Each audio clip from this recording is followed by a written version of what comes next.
mekauti kenda batamai. Mai San Francisco ki burubura. Sema mai ngai waseyani.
Salako Dolo male Uweiko Ole kamai Mosalako Nanumia Niutu eke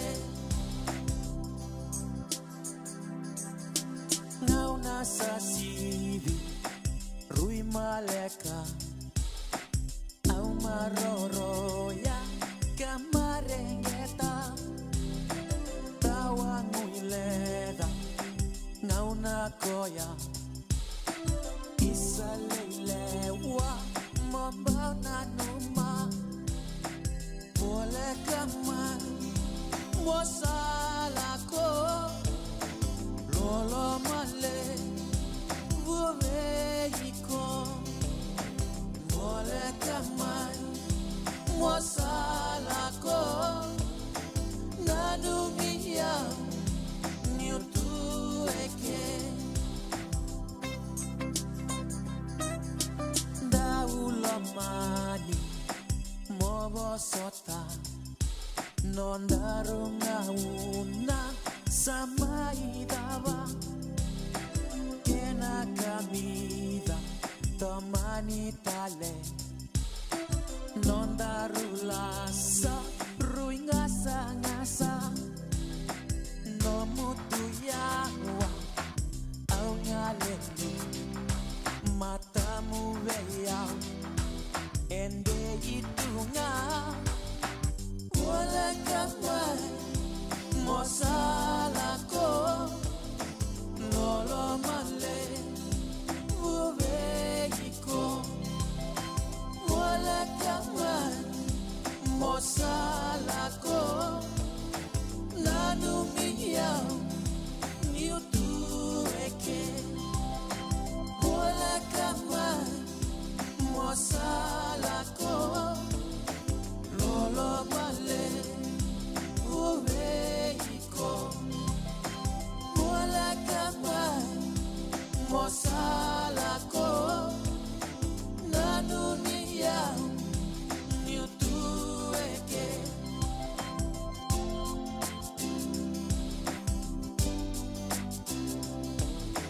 wala kamai mosalako nanumiyau niutueke. Reifunga wai Joe Cheng ke George Knight tuina sangalau gertu na mate lao totoka na kampani orto mai tomalu tiku bikanta na bibu ngamarotanki en radio mbulu ndo mate San Francisco asi bikanta tolu en tolu sa katalanga na meniti ni bulu bina na turanga na maramo do ruki ngone le orngone na wale bona bito kandi na en dotal na kabi na do bito mani mele dauto yani na bitu na kaloko en na kabi bingara benda no muni tokani pedil na nobo ndana mai ndo bata tal chugani senta samba di soko tal tu ningo na nonta nguno bata en radio mbulu ndo bata totok tu raki begitu ya sango bakale tu na kata-kata ni singa munde malu tu na tangi toso tomani tu ngan bingarabi en city level San Francisco en Sano California na raki merke en kabe di singa lotu level en dai kita ba kemni na biokani en bibu matu wale ba turanga men nonda bono lomani viti en lomani sana tini kama ni nonda bono bi korba viti na bi korle level ni sama cumikin nomni bu male ba turanga baka bidu bina katagi ni raunda mai sota lembulu bina kina marau ne kabe bin karab din time kemni talanga nonta en bi matini tu tale so ni sale begitu tunde itu kina ngarab tu kina takataka so rebuli so rengito en bi ngito ndu so na kontara kile lebu en bi matini tu ni sale begitu tu kina en ngono go ni siamo tiku mai na redio mbulu ndo bata ni sakinda baki en mbulu bina kina marau en dua tali na kabi nonda ngono bata en kabi ni bingara bati nai sang tali turban din nonda ngono nanta san rogo mate ni rongo uti anda san ngi tomanu tuyani na nonda rongo en bi tu so na kabi ni bingara bati nai ndara rongo serti ko na bati ko ya mele adopa na bitu na kaloko na kabi ni bingara bati nai bukan diteken talanga sibna ba ni tin miniti en sangai men ndana rongo tatale o ya na toso ni ngauna na karuni episode le busar kere tigo mai o ya non robi talonga na biadani sitibe ni raturala ke na nonta prime minister sitibe ni linga mamanta rembuka ra talon ta kachiki na sitibe ni raturala na non ra mbula main rekini wai ya ta besar mai non ngauna enta sabi talon tu kinongo ge na ma kachumai o ya na ken na tok rota gibi kan to na karua ni episode ni toso ni ngauna na bingarabi ni siti beni raturala na noa anda ronga tsuki na na ital rongo benaka rambita pata chuma ya na turanga wekengo membalechi na ital tala amini ombal rongo di kuwa na tok rota gibi kenda na ital noa ke non reada siti beni linga mamanta rembuka no da prime minister chiko na ngono nama chuma ya na sibina pa na tini na miniti sibina lima talanga na tini miniti non da ngono pata na be akabi di lotu lebu anda na siama chuka ni batkina non gas ni buli o ya na non da biti kay Paul Ngereti na kabi na kundo tal na kabi non da bito mani kena non tanggas ni buli ni topo kena boso boko biti kena nama katal cungama ini 75 ena 10 menit kembali pau pek tok na non datu programo ena kai bena ni kuara ni polato meno ni bina numi puno ta banga usia matu maikina na sa bole na nomini ndonding ta kana radio bulun do vanta me nomuni ingoni sala ni rongo serre rongo itu tuku patala me maru te kemunitu ena bengo na to sara halo bina sara no sa siamo cungama live ni Facebook page ndo kana like nge share tu yani opo andra matanga virtu no bioka ni artu sa siamo ro cungama na kene kua sember rongo ta ni rongo bula bina ka Yosef buni turanga to kana singa ni bula waktu lagi lebih tak kaya olambati bula bina kanau pasi panene levu nawanga egi joy tau nei tam bula bina ka boni roro mate matai na bona kelo mai te levu ni bula bina ka malala ngabesi ma Australia ni bula bina ka saga turanga nei ta seli so maka saninde nang na siamo cuma gerto na nomunu lala en wabu levu suba na ka bina ko ngo ka emosi na sibi bula bina ka mai api mai Samoa bula bina ka cheli nua magi nuita kini to toko chiko na vi tokani ena ka bina ko bula bina ka be aminio mati wai bula bina ka malo pokoknya lagi nabi arto na mati lawa ndo siamo chiko mai ena live en radio bulun do bata sibi to be kena tolu ena bitu na miniti darong ta mata nei rong di sambula bina kana turanga na marama na dhorbu no ngone lewa ke muni rongone sai kwengo no nonde rongo ena bongini kwa masulia na ilabo na High Education Commission me wali na be sanga ena be busaki satu borau ko bili be mira me matatakan na nondo banua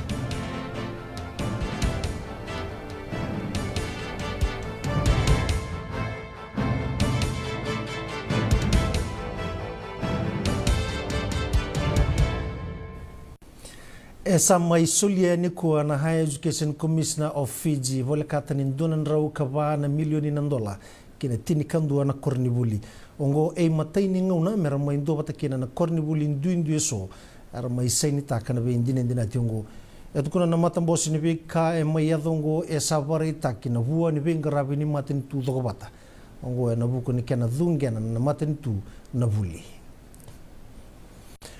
era sabaga ungeti na nonda liu baga banua ke na mata mai na be tikina mera kereira na nonda tamata mera ndo walia na nonda duindui ana be talanoa salamure tigongo na kena tumbu tigonga na kawai na lebu ni be leti taki ni tutu ni be lutaki bobonua na nonda be tikina e vari taka na turanga na Prime Minister Siti Beni Rambuka na bosi ni sana komaduata na noa ni sa lasika da ketigu mai na be leti na nonda be korro na buku ni sale rambole taka tiu mai na nonda itutu ni turanga ni busa bare taka ngo rambuka ene matai ni mbose ni tolu nesa na mai buno lebu ni sa thingo matigo na itugu mai virtu no bisa ni raleo vida era sa ndo baka tigo na nonda itutu baka turanga ni busa ka sala mure tigo na baka tulewa ni maten tu do bata mesa na toso dake na sende era sa ndo toro tigo na turanga ni be busa esa kere korambuga ke beira na be turanga ni bonua keira na mata ni mai na be tikina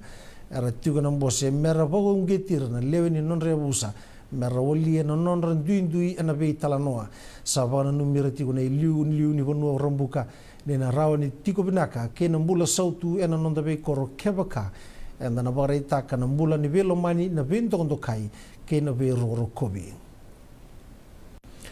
esa barau mena sota binangangande ni nonda banua ena buku ni Cyber Security Agreement be baga lebuta kana ka baga binaga taka kisar na baga ni bengarabi ni tambanongo na bendini dinati senita kiongo na kenro mali wana US Aid Pacific ke na University ni Devani Pacifica ena toko na bengarabi baga ding takina kenangarabi na leuni banua kena toko ni na lautu ke na lawa marau ken na visa baga mona liba ena nonda Pacifica e rosanga bulu na milioni na dola ena maki menangarabi kena na daga libungu e tukuna na nonra abe semati ba benaka na be kurni buli tordaki ena labeta na be kabo labo na be matini tu ena nonda Pacifica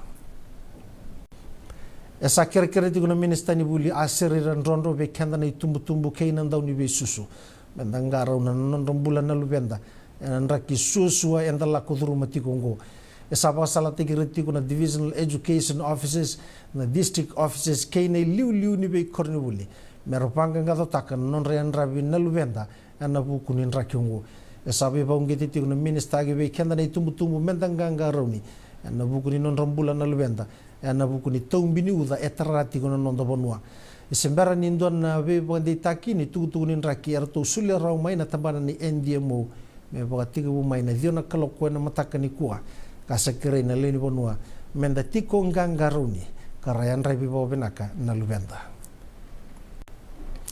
sautingo e pana empaki sanga ile sutale mai na Believe Global rasa tigo na non da bonua na ibalis lesi mana Believe Global meramai ngaraba na daka ni be bo lututaki na be korni buli na be tiko ke na be bale ni be bandu dunu taki ka tiki ni non to va kata dake na mbula bayalo na non da Pasifika etu kona na director ni Believe Global ko Neil Sharma nin renre era tundo stavatiku na be ngarabe ngo se ko na leoni bonua era ndo senga ni digo ma boro rawa na be sau etu kuna ni tiku na tambana ne be ngarabe ngo metumbera ni tambangone mer tandolava na ngaunungo karamarwa na ngauna sawoti arto baita biti kuna Believe Global and Vodafone Arena suba and ga tiniga walu kini ka tinikadio ni singa ni bula ko oksita e vida nanda business era sata kata kata tiku na kena labeti na business lalai ka baga tumbura na nonda raw ka kinando taleni baga tangindingende karena waru takatalenga na kena itukutuku ngoe matai ni ngona me ngarabi kina na mbosungo ka ustu melebeta na program ni business lai ke na cooperative en rendre lebu ni durumiti na program ni business lai ngo sai kwa na ngoni sala ni be tartara sama ibe sindo bira una kebe su kan roma na suba high court ena tigabu ni madongo me be su ko mai narere ena matakani ko paula moera ka tiko talenga na ka sama tiko na linga to no bisa na ngonongo esa to mani tiko no no baga sangarai ko bilimoni so makia esa kere tiko na leni bonua moni betar taramai na National Command Center na namba diwa 75 rua diwa ono se ningiri tamai na Crime Stoppers na namba diwa ke baka ko ni kila indone tuku membaleta na bonua e tiko kina ko so makia ko ni na pagro tiko na nonda ni dala bolawa maroi retiko na kaibesu ena no muni vale esa mai kuna ina ngona na dorobole la yembaki ba ka kuitaki mai na uthi wa mesa koda na non ro sanga tiko mero tako soba na uthi wa yongo kena ndona wekana e tukuna na Divisional Police Commander South ko SSP wate bode ni alistigo mai nesi wa ndona marama yembaki rusanga bulu kawalu kangai kunia na ngona na ngoni ngoni sadiri mate koto na uthi wa mai na sinu arato usala kibuata mai na ngona na ubisa kamai bako tisara kina vale ni wawa na vale mbula lebu suba esa to maniti kuna kena bangai na baga dala kaungo rere kena matabile we suba ni kuona tangane kan rebata kan luri kabaga buna na nona mai mate na marama mbaki ono sangabulu ena Nina Street suba sambe taki na matabile we na tangane ngo na ndona dala in reba ena ibala rerebaki kabaga buna na mati kan dua tale na dala ni reba ni bala reba ki ka boga buna na mapua boga ta niango ke na dona dala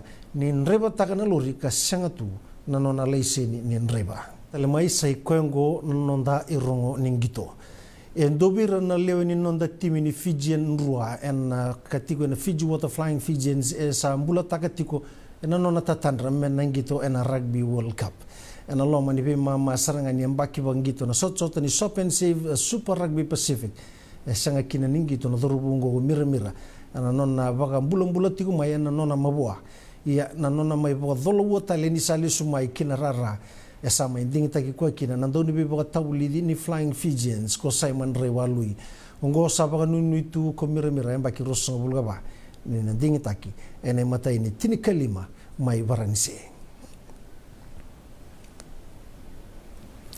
ena sanga na tim ni tangane ena sanga ni bosota ena sanga na tim ni tangane ni mba rugby team mena vola endona vola tugu bu ena baruengo ni rona sota kina tim ni lautoka ena Vodafone Vanua Championship e beba kurumbita kina nona edova na tim ni mba na final longo ka Southambia kina sota ni skip cup ena mbakibu na tim ni mba e mai bonduka na tim ni na bosa ena kai tolu sanga bulu kawa lukeru sanga bulu kawa ena semifinal lau toka mainganga berewa ena kai tolu sanga bulu kalima kei tini kaba.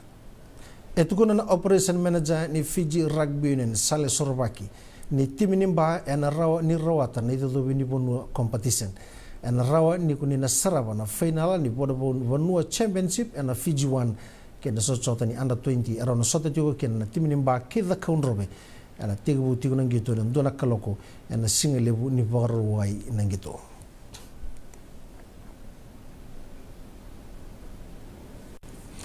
Nandun beboga tabuli dibo ni timi ni Sevens ni All Blacks Thomas Idama wasi ana be kambimbi boga liuda ena nona boro tekiro tu nona timi boga mbota kodama ni seikwa na nona tu ndui boga mbota ke na ndui ni nona tu ndui tumberi mai kautiro tu bata mai ke na nduanga nei naki ke na ngandre sa boga nuni kodama ni na toyo buta ke ndona ibora ena loma ni timi martu na vakila na nona leuni timi ni sa nona tu na timi na rawa ni nona tu na bare tekirtu ke na nona tu ndui ngalala na kambani lebu ni talebo ni na Vodafone Fiji esa toko nongo indona ingi toka senga ni ndau tu na nona rai tuba na ndau veto koni ne to ndau kila na veto koni na bengito mebaka na rugby union na rugby league kena soka na Vodafone en na imata isaratu ngani ngona esa na veto koni na sota ni Super Open Tennis Tournament na maki mena koti rabata mai na yarangele ni tenisi ana nonda vanua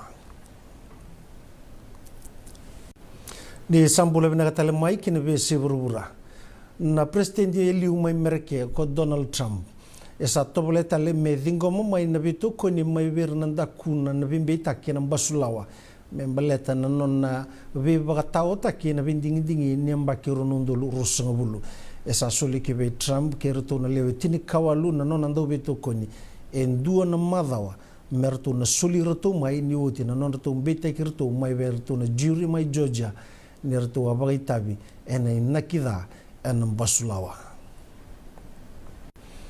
na togro takini nonde rongo na mbongo ni kwa soli nei labo ni High Education Commission walia na be sanga ena be talanoa sa tubara o bilibi miramira mena matataka na nonda vanua sekwa ngori na nonde rongo na mbongo ni kwa mi adabo na ngona kataraba ni bagadingo binaka.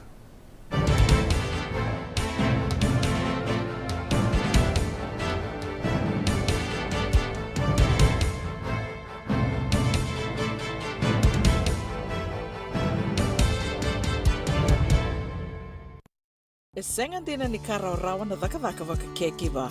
Ia endona ka enda wipu ke ka waka mamanta taka tuna bengarabi o ia ke tuna kenda toka kana. Na ika, na dalo, na bisikete, na reo bata, na sunbells e tinimbulu makau. O kenda tuna senga tiku ni driver se senga ni waka motoka kanda u dren na tutu beto seaki. Erto satu waka rao na Divine Pacific Food Mart mai Sacramento merto taladeani na nung ni boli-boli. Rawa sara. Witartar ngayani na telefoni diwan 21 saibarua merto bakarotaka katalada may nanong ni boli-boli ena kinangona totolo tutua. Divine Pacific Food Mart, Viturua Diwawalu Franklin Boulevard, Sacramento, California. Namba di telefoni diwan 21 saibarua. Erto ngarap talangan ikanalay waka suburi ani nanong yaya. May nanonro to stoa kinanomu mati ni katumba.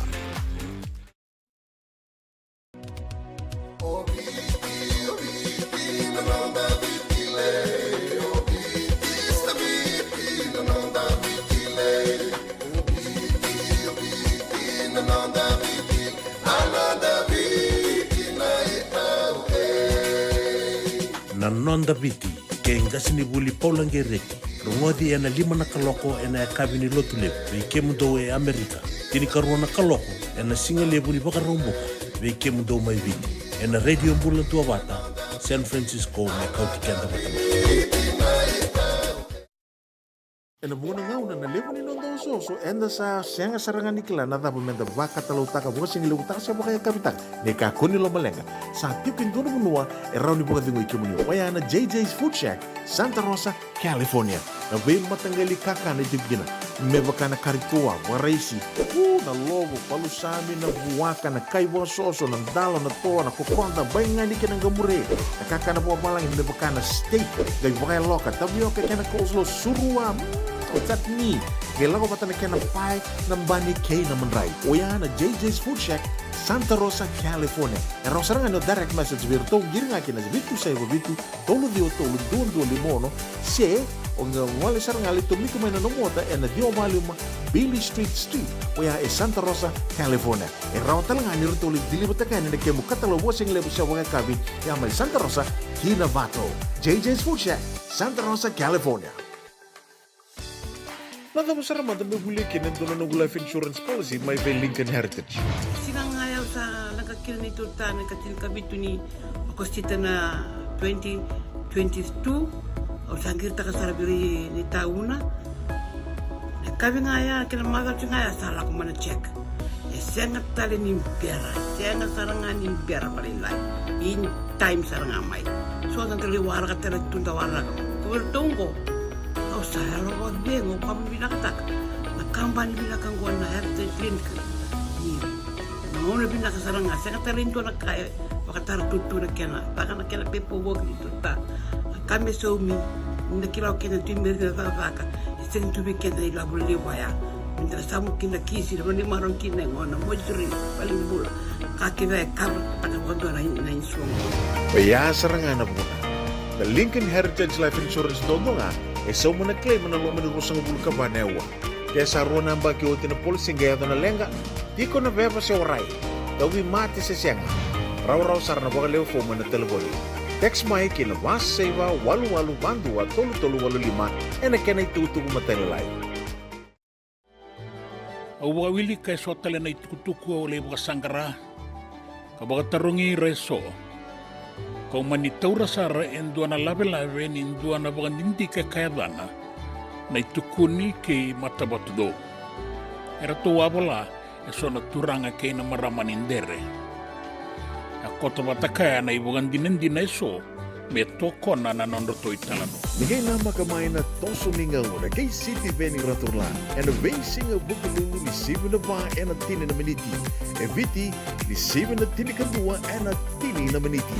Nama kamay and a radio bulando bata San Francisco. Mikauti kenda batamay. Isa, medak mbega bata mana kango. Nada ba ya? Sabi lagi bakal level ni daka yo senga ni kilana na medak kawa. Oleh man lang katakatalangan yo senga tu ni kilana kisida ba na sotaba. Kuni lang endo bitolo te kisarangan obi ka kitengore na radio bulando bata. Uy, na program na ba? May na be long niyo. Rungudin na 5 na kloko na be kabini mo rumbu ka be kemendo California. Tini karuna single mo ni mo rumo be kemendo ibiti. Go bito koni kina na Connect Fiji Care. Endo na caregiving agency ni mo nito kay and na Limanan Rao Capital Mall, Suite Rutolo Rolima, Sacramento, California. Endo bing karabikin na o Mama Kawesi Bosay Langi. Radio Bulando Bata San Francisco. Mikauti kenda batamay. Radio Bulando Bata, Mikauti kenda batamay. May San Francisco ki burubura. Sema maing gay wasayani.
Turun kena marama taru kena ngone lewa bondo tuna spaceship bagai kabi karuna gopalan kertono na mati law dan ser makau sar weekenda mai non pun lama ni wicin dan tau kilabena kana tau lang ser go karuna gopalan ya mai rongo tali chuko ena kabi na ku ana radio bulun do bata boru sang bulu kaun miniti me va sa katalangan kalau sampai ke tiba katalangan non mati timi men sota bata ke na timi ganga ni varanise sa lebu sa baka na matsar tungan gito ya na mo ni mazango anda po bibina ka ni sa may kadi bagirawa ungaire tadi baka lutu bagalele so na idengu en veitala noa sa baka duri tu en angona sa kending tai kinor to letul so bulukatul merto baka na matin World Cup ruan test baka tu mer warm up matches go libur baka tatar chiko tapi so baka lutu kina ya ni sama imbiwa tana mati timingo mena sota wana mati ni parani se lebu sa rabagari takasar tunga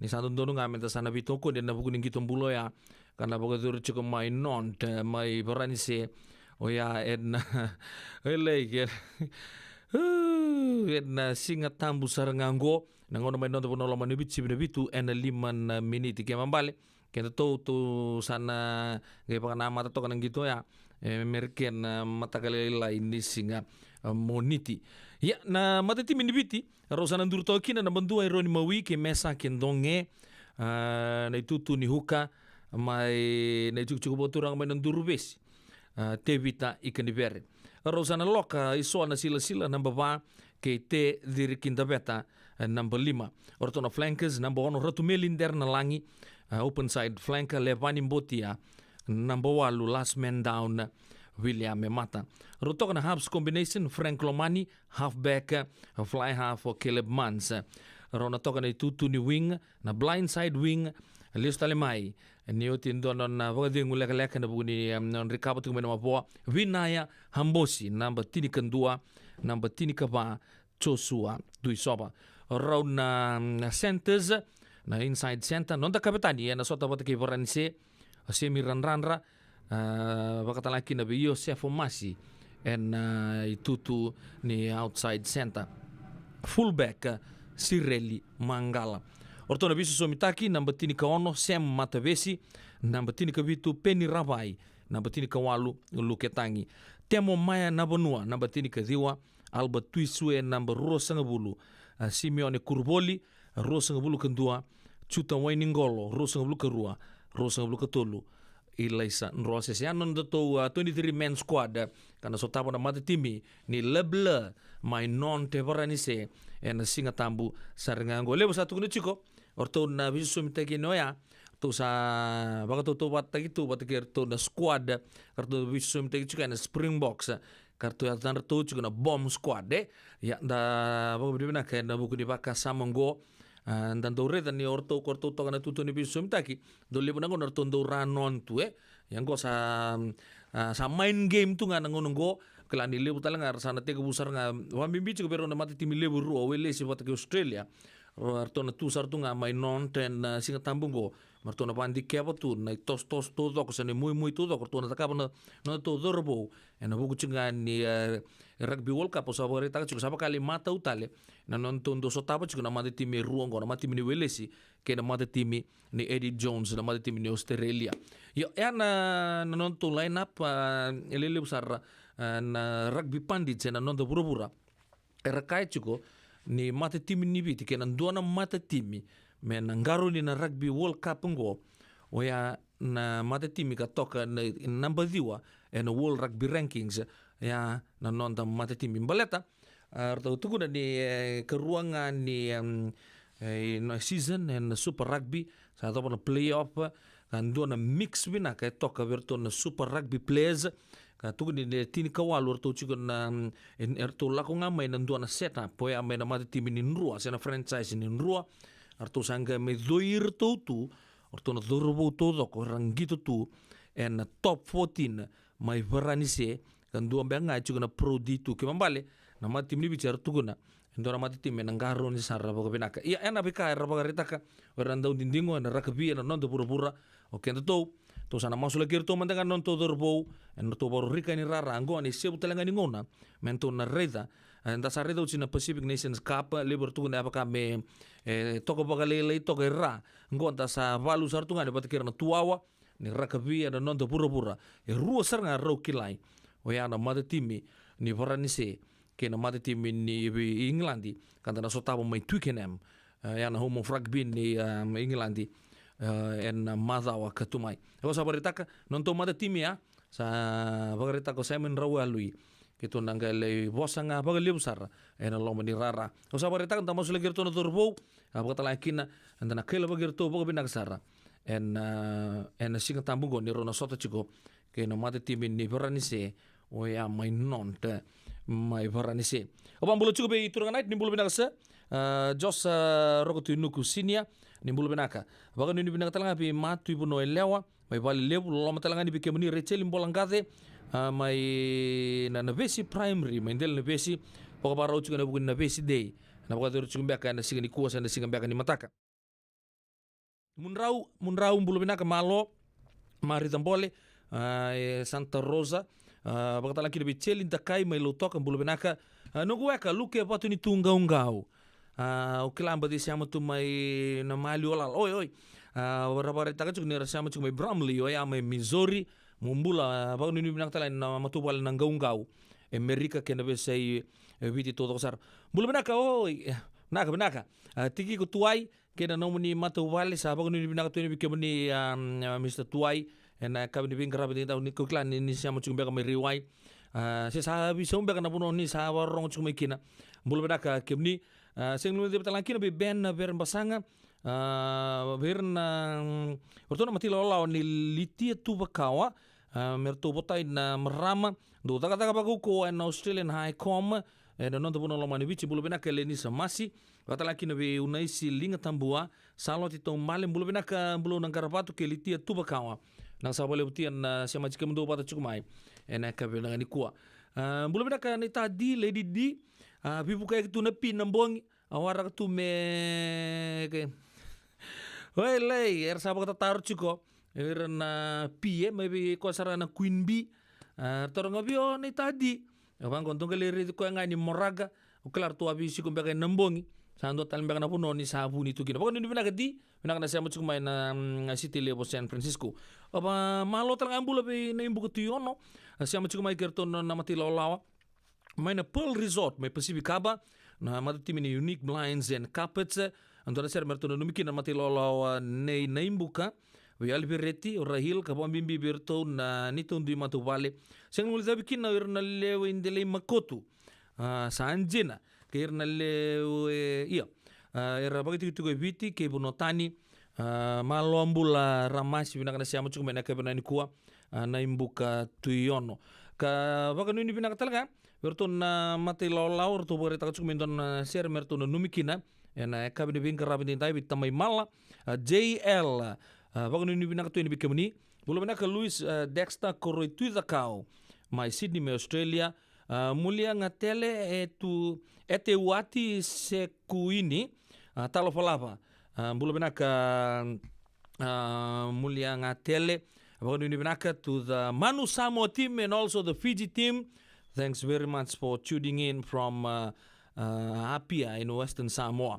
Peter Francis dona serre mena numikin na urto to sar siya much mena border town my Corowa New South Wales my Australia ni sambul menaka mataka ni rumbuka ki mami tiko to dogongo na ex Australian Army na kemban ni mati valu ke wagan numikin na valu lebu my Vietnam bulu menaka Peter Francis ke na nomuni matu vale na eka binaka ni kuwa bulu menaka big bro ilaitia tamay mbeka men tenderloin marida roko malodha na kini menai tasir ni bulu benaka baka talanga kina be sefana ya seru baka nui binaka na bugu de bito kadi na kabe be karabe dai gona mundre ni zangi ke nasiriva na itala no ni rosi ni anu ni vono non dapat bago bubale na kabe ngani ko sombe karasange katalau chiko bembimbi talanga viso nambula na mataga ngani kuwa sibiana boxing na round ring nambongi wele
tua vata me kau ti kenda vata mai.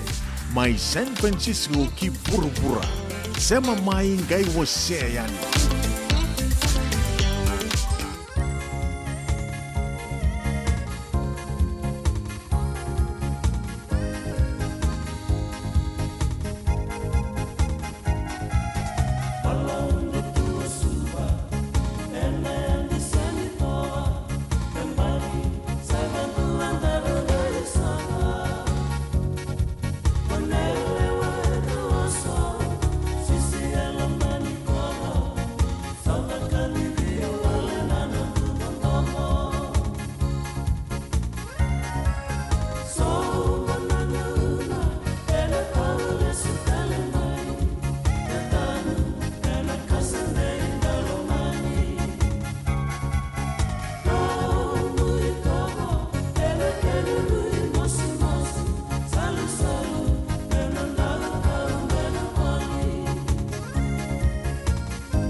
Kila itu de ke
Yo santi sar labu kami kamita ya sa na turungan na bosot bakat hindi menangay ba kami kamita takasar na ilabu ni Amerika ya pakai to matanga ami amida dasar tunga enang ngau nonggo ya kirin damu abang di binak to di kami tadi guna bukunin karabita mayuka na ya kabi nak ko boy ruana miniti me bana koloko abang di take muni en ndo chukna riran ni keruan ni episode ni nonda to na programa ando tagi chuka na bi buki lulu na tosu ni ngau na darongo da noa ni kuwa liu sara kere chuka mai bakata pan non robital no ro no biatani siti beni returala ke siti beni rembuka na ken ritalo na prime minister oya en lomani tini na miniti mai ngo sabu binak tagi chuka na bitokan na radio bulun to mata oni sange siamo chuka mane sebu ngono kimi sakin ta bai kemuni na le ni bu male le bungo don do tunga na ker alu benak sara dua ngana like ge wasia tu yani na nonto bata-bata ngona radio mbula ndua bata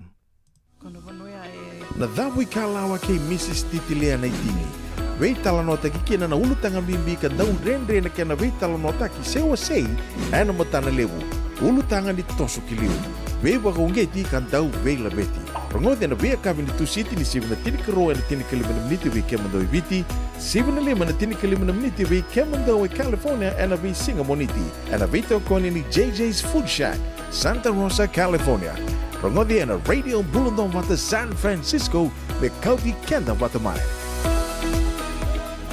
nungu chisu nungu banua dorongote na vima mani ono kina vitu ena kabini bungu lulu wei kemando i California wei mamani ruana kavi kina tolu ena singalewu ni lotilewu wei kemando i viti e warotaka na New Methodist Christian Fellowship USA rongote na radio bulundong wata San Francisco me kauti kenda wata mai Endona mate kuniti wale bebe kenda mana wasa Pasifika na hepatitis B. E kuneini ndua mana baya tini corona leni bunua mana wasa Pasifika Amerika ni tobi reti kuna mate ngona hepatitis B.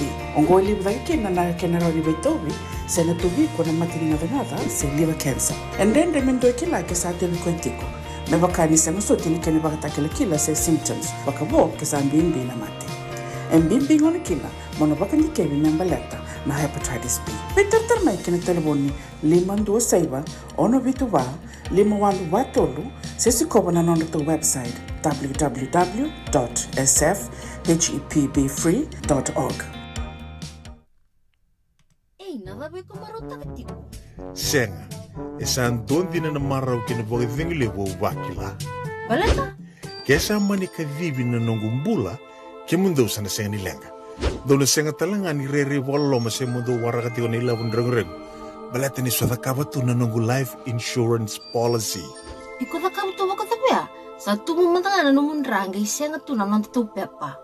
sa tiko na mate se senga na pepa senga na lenga e se rawanga nindu na nongu life insurance ve Lincoln Heritage Life Insurance na company ni life insurance kanga niti kenda vinaka na itoke kanda sama ivoga tiko ngo ya Amerika rawa sarna boga leo fomo text mai kina vasa ivo walu vandua tolu walu lima ena kena ituku matelalai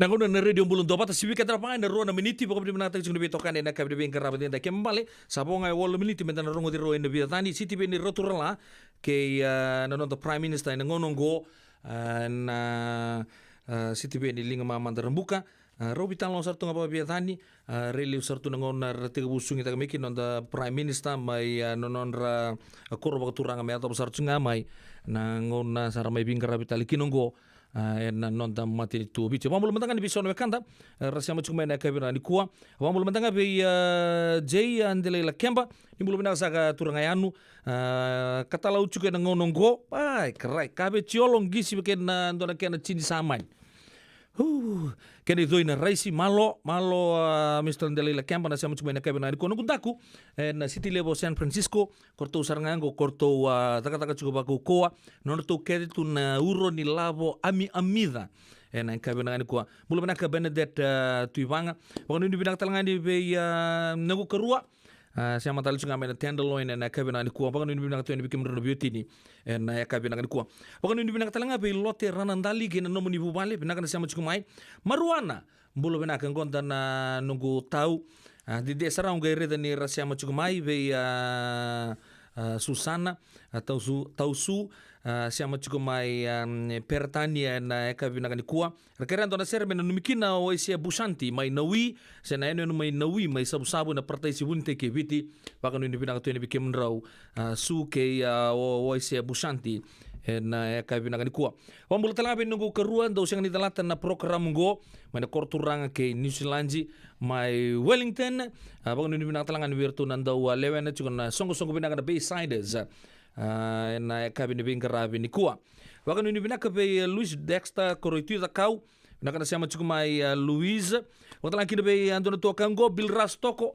bulu benaka kemni baka no ni binaka ba na nomini siya matok mai na kabina ni kuwa bulu benaka ilaisa halapi-api non koro nendre ngasa isa bulu benaka kemni turang ke nogo baka no ni binaka to inserne ke na nomini matu bale ndo talanga usangai dende talanga nangono usangai redan dende nangono mongai redan ni cicin rotoko mai en radio bulun do batang bulu benaka serema modi wai mumbula baka talaki na be nita marama ko be si bose lagi nita binang sa boleh na nomor itu kono cukup main na radio bulun do bata yang gona CEO lebu ni Connect Fiji Care Oya mai Sacramento ni bulu benaki muni binang sa boleh marama nita na siya cukup main baka talaki na be non Renee menanumi Mrs. Naomi Watu Nilangi mai West Sacramento mumbula nakabali be kim raw na be bungon na siya mabata cukup main na kabina ni kuwa pagkatalang kina be kai lati-latan tapeta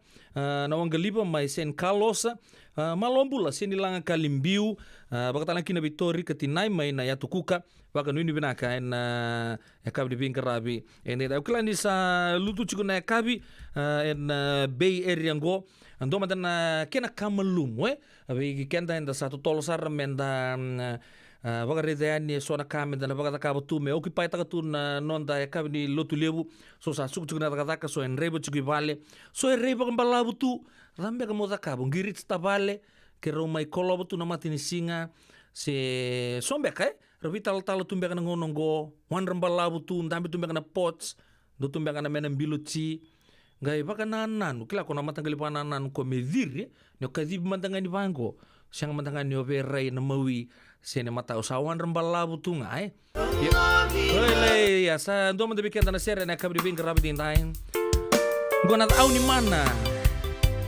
ului na biri-biri nimbulo binaka marama naita Rosa Ratu isa sabe los sartu marama naita na kabina ko lutu sombu na kabi do bakatir lolo mo ko esa ke ba sa lo si chico pai kerai taki sara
Radio Bulan Dovanda, Mekauti Kenda Vatamai, Mai San Francisco ki Burubura, Sema Mai Ngai Waseayani.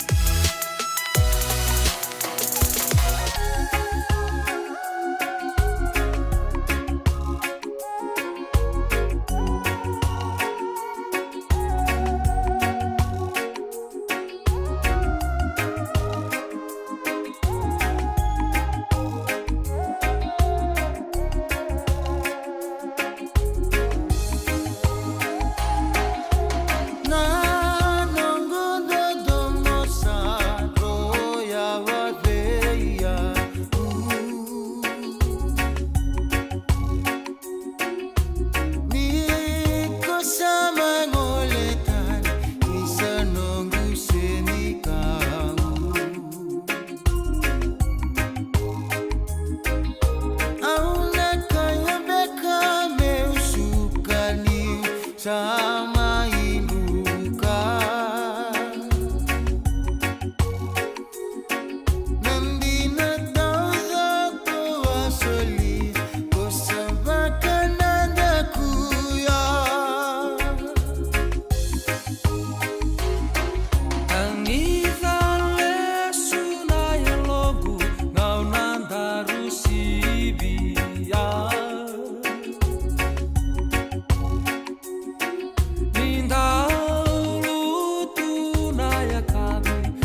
Santi sarra le bora mode pakata chugo na ngonongo adang nindele tobo ya remake ta kana ser kilele bu anno gudon tomo ena kabri bin karabatin tai sibuna pa na tin kedi on minute ni tinga bitan itu kutu ni bolingo Rosa Vital Lom and the Vietani and the Bob Duna chicken na kamba binaka na divine food mart and buku na vi toko nichiko and the topa yota kamerto sabi toko nichiko and buku ni tosning ona and the bingarabi chicken na city veni raturala. Isa, beda kambela bata na kango. Nada ba ya? O sabi wala ki baka lefum ni daka yo senga ni kilana na myo takaba. Ole man lang katakatalangan yo senga tu ni kilana kisita ba na sotaba. Kuni lenga do Vital Lote kisaranga na bika kitengore na radio bulon do bata. Uy, na program daba. Mai na vei longa niu. Rangodi na 5 na kloko na vei kabini wa rombu ka vei kemendo California. Tini karuna single wuni wa rombu ai vei kemendo ai viti. Ngoi vei toko ni kina na Connect Fiji Care. Endo na caregiving agency ni ngoni toke and na 5 Rao Capital Mall, Suite Rotolu Rolima, Sacramento, California. Endo vingra vikina o Mama Kawesi Vosenlangi. Radio Bulon do Vata San Francisco. Bekauti kenda watamai. JJ's Food Shack. E tigo kedi kina na kakana boka biti me bakana kokonda. Lobo benga ni ngai kani doitu na bundi nan dalo se tabioka. Na kakana boka malangi me bakana steak baka eloka kena coleslaw. Wee! Na karitoa sa wadha badina na kani kana. Kaya tigo talanga na nono specials and lomo ni madawa. Daw tamba na Facebook. Na doi ni tiwa ya na bani mandrai pai kaya na bungatale. Gore na JJ's Food Shack. View Valley mo Billy James Street, Santa Rosa, California. Karo talagang rato dili mo yang may Santa Rosa, may ato sarani kinavato. Giritirto sana kinavitu sa mabitu tolo dio tolo dundu al limono. JJ's Food Shack, Santa Rosa, California. E senga dina ni kara rawa na daka waka kekiwa. Ia endona kainda wipu ke kawaka mamanta taka tuna bengarabi, o ia ke tuna kenda to kakana.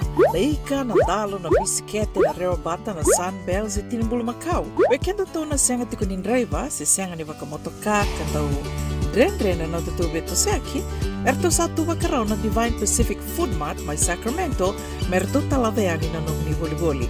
Rawa sara.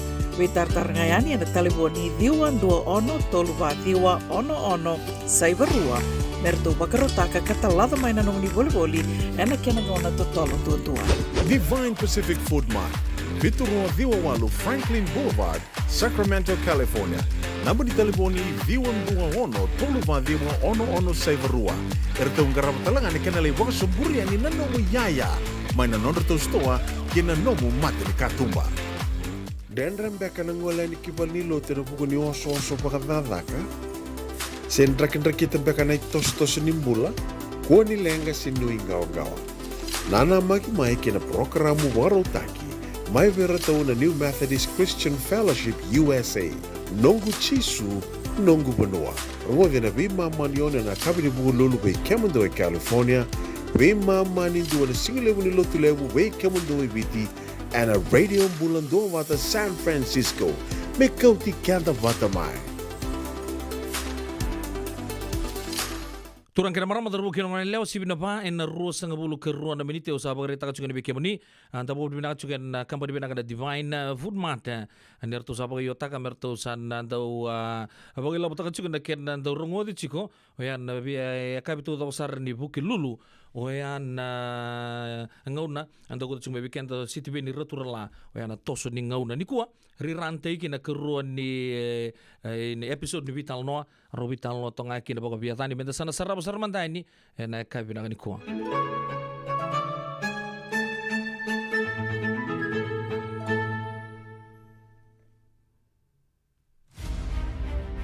Aunda kaira na turanga kay na marama era dambeta na tutu de reso di bengara biraramba.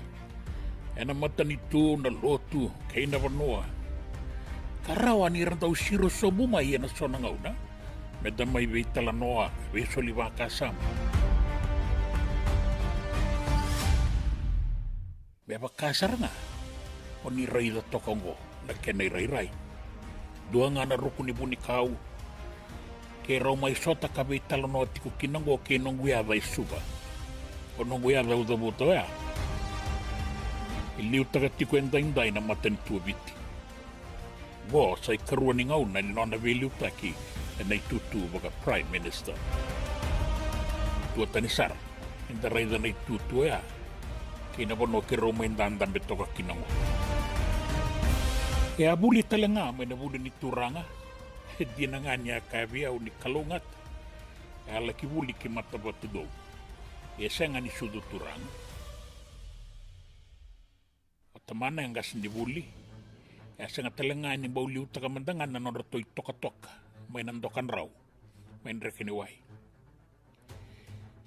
Era tumbati buah na turanga na ratu na tui na batu e na non ritiko-tiko o nanggoro bagarua. E nangauno ya may matabatu to era sabo karuta kita lengaki na iso e kunei ni satu beira na isoli-soli karawan ira nuita kikina may muri. E di na nga irasenga ni sudut turanga. E alisikin reketi yang gamea na turanga taman. Kasama ni muri talenganyo ng guyada malaki buli kikea. Imiraningay laki bakuri akina nona koro maindre kiniway. Sangga indewa sarakin Budalebu and a provincial school northern. May lobo ni Bono. Mangay laki indewa sara kina Queen Victoria School may matabatudo. E andon niya na nona liuta katikon ng manibuli may matabatudo na turang na speak up demo. Tau ke na isong alava yung dainday, ratu e peli na ilatikaw, anay tutu baga head boy. Angay tarabaya ni kinay tutu ya, anay doon na dorobo ni Rotuma, kilay lebu talangan nararaning gito, kinabing karabe na mata nito, o Victor Ringamoto. Sanggay muri saran yung ratu iso ang abin. Iyo, unong guyada ang bawiyado ba talangan na itutu ni Beliu takiwaya. May buli ni turanga, sati ko buli nga lomana membau duru talenga kina matay balu. Releo vida na nonangasi may nakoro, era sa balaw ti talenga may Solomoni, King Malaya. Sa laking doon yan ikimatabatu do, na buli baraw. O yan na buli balu, na cadet training, sangay bukesar na nasasanga. Baka sa manituro kina matay balu, era sa murio titiko mayaso era sudu turanga. Mese matikina na non rabuli beliutaki. Berangay laking garabaya ni kina na banua, lotu sa mata nitu, enay tutu da banga. Ya si tikabu may kornibuli. And the reda ni raduru may so na turanga balin non da banua. Bebakata ka na turanga na talay sambale. Ratu sa lala sukuna, turanga na bunibalu sambale. Ratu sa George Kandabulebu da Kumbao. Turangan na itaw kay na isongalada sambale. Ratu sa Edward Tungi Tuibonobo da Kumbao. Kay na turangan na tuy da kaw sambale. O ratu sa penaya ka na tambatu nganilaw. Kay rataleso, o di na re-rekila. Aw sa ganita buti reke. Era muria kedet ko mayin doon na matanggalibay tumbiri. E nangaunoya. Hindi na nga. Nirangay laki binggarab yan na may tamban na taleso kasanga ni matay walunga. Iya ni rasa ang gito. Iya ni rasa bala. Rasa bagay rongo-rongo anda kaya ni sarot. Rasa turang atu ni rasa lang nga may wana kalo sa tikobira na kaya na isoli-soli. Rasa tabu isaw-saw. May baka. Eto ko na pa ulabi timo din sa tataw to kabuana na naturubo gay kaya ni Sabo ka raw tu me ulibiraki sabo leka na singa ni nonguto kiani. Au sabo lao tia na ibolo binaka. Au sa di bawa tina dere. Sa nongo na isala boka turang. Ay sala boka turangan din ni biliutak. E na nonta banua. Nimbera nimbiu may na buli ni turang. Sa sanga sarati ko nung guyaba. Kinadaka-daka. Kang anak kena ibu karau. Era sandaw sa sanga nangon ni buli. Mera mga tataro rotu e na bibon mo eso sa na buli torbake. Mera laki ba kuriakin na nanonda sa sanga. Sama ni nanu mame sa kira-kira rawa kinabay tamban na eso. Mera rawa ninggay baulaki na numikina. Di sambi umay na koron ni buli. Nunguyaba. Kira-kira talenga.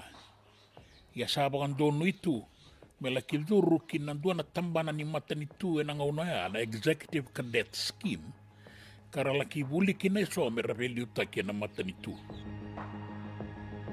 Ya ni sembera ninggele ki bukan lapar na buli ya. Sa tauri mai ni tukutuku na taliboni mai na kembani matai walu. Sabi na kati mai me lako ya nikina. Sala iteka buna nona buli turangan di walu e kaya. Amani turukina kina matai walu kalaki buli saraki New Zealand. Lebih yang bakin dua. Ile sumai. Kaya mali tomana tale ki Hong Kong. Ki beiroto na Gurkha Regiment mai kia. Salah kubiti ko ya sarawati ko kina na buli balu. Sarawan na baka.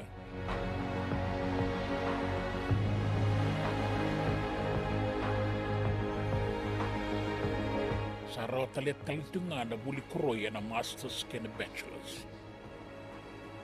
Sa nga ni matay walungan itaw rinda kayo mo sa nawawarolakaki sa nangasaw ninda kayo 303.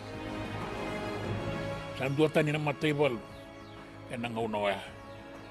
Sa hadot ko kinanabisaw may bakain da sa kilahin da inday. Ake mo merda ko sa nga ni kila. Karamin raw kanabata. Raw ito kanito kabukabinaka. Karaw na namunanda ko. Tengkatubo main da ko mo nangasaw ninda kayo. Bo, ay walong batikandi saya do tuye buru-buru ni kuwa. Kaya nangauna durkina na matay walu biliw taki. Kaya tiko ni kina na matay walu ka kena iliw-liw na nangauna ya. Colonel Paul Manueli, kabibu ke Sarawale buwan na nasasang. Tini kadiyo bito sa nga bulu kalima na bulaw January, rawa baka watikin na kinandua na maraman itumbo may lakemba. E pasuki bono ang balabu. Ngone marama buli bina katalenga kaliu takir na ngone leo buli mana andi da kambawe sawani na tuto ba head girl kanga garabi bangka sin buli sulueti na dana erwa bawati na tika buni amba kitini kadio bitu sanga bulu kalima ena tini kadio bitu sanga bulu kadiwa asal laki buli kina ena buli koroi ni matai walu ena University of Madras ba India sa ngarabakin na buli koroy ni masters sa tokaraw ni buhay tulo na kalokal na itutu ni kapitan. Aunan numameu kaya ke ni rasamba uto ka buka pinakasara na nang daliwin ni matay bol mandangain daing biti ina iba katangin dengan din ni buli. Ungay raba koroy na bitamba ni beng karabiraramba kasi nga ni iba katambakin dua nga na bitang gumaki. Awang bau duru talengay na matay walo ni tutu ba karitani. Kangay laki kilay muri na ibaga tangin ng dektoro laki ni huli kinabaka sa tiko vera ng dadorobo na kemba ni matay walo. Kanda kila ni randaw mbiuta mayaso na kemba ni sao kinabengarabi bagay walo. Randaw laki taura na itutu baga roko se roko beibuke. Uni bola tundi. Eso ay may minista.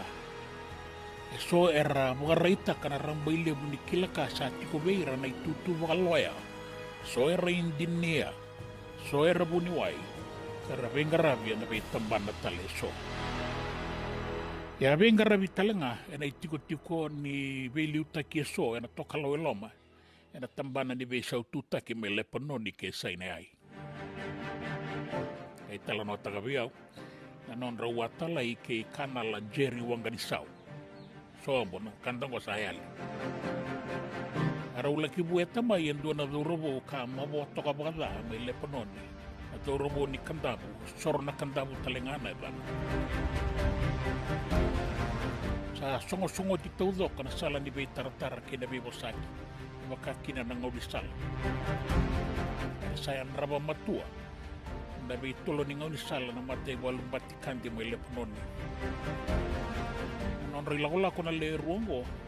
Rawa murit ko kina doon na lori ni matay balu do ko bata.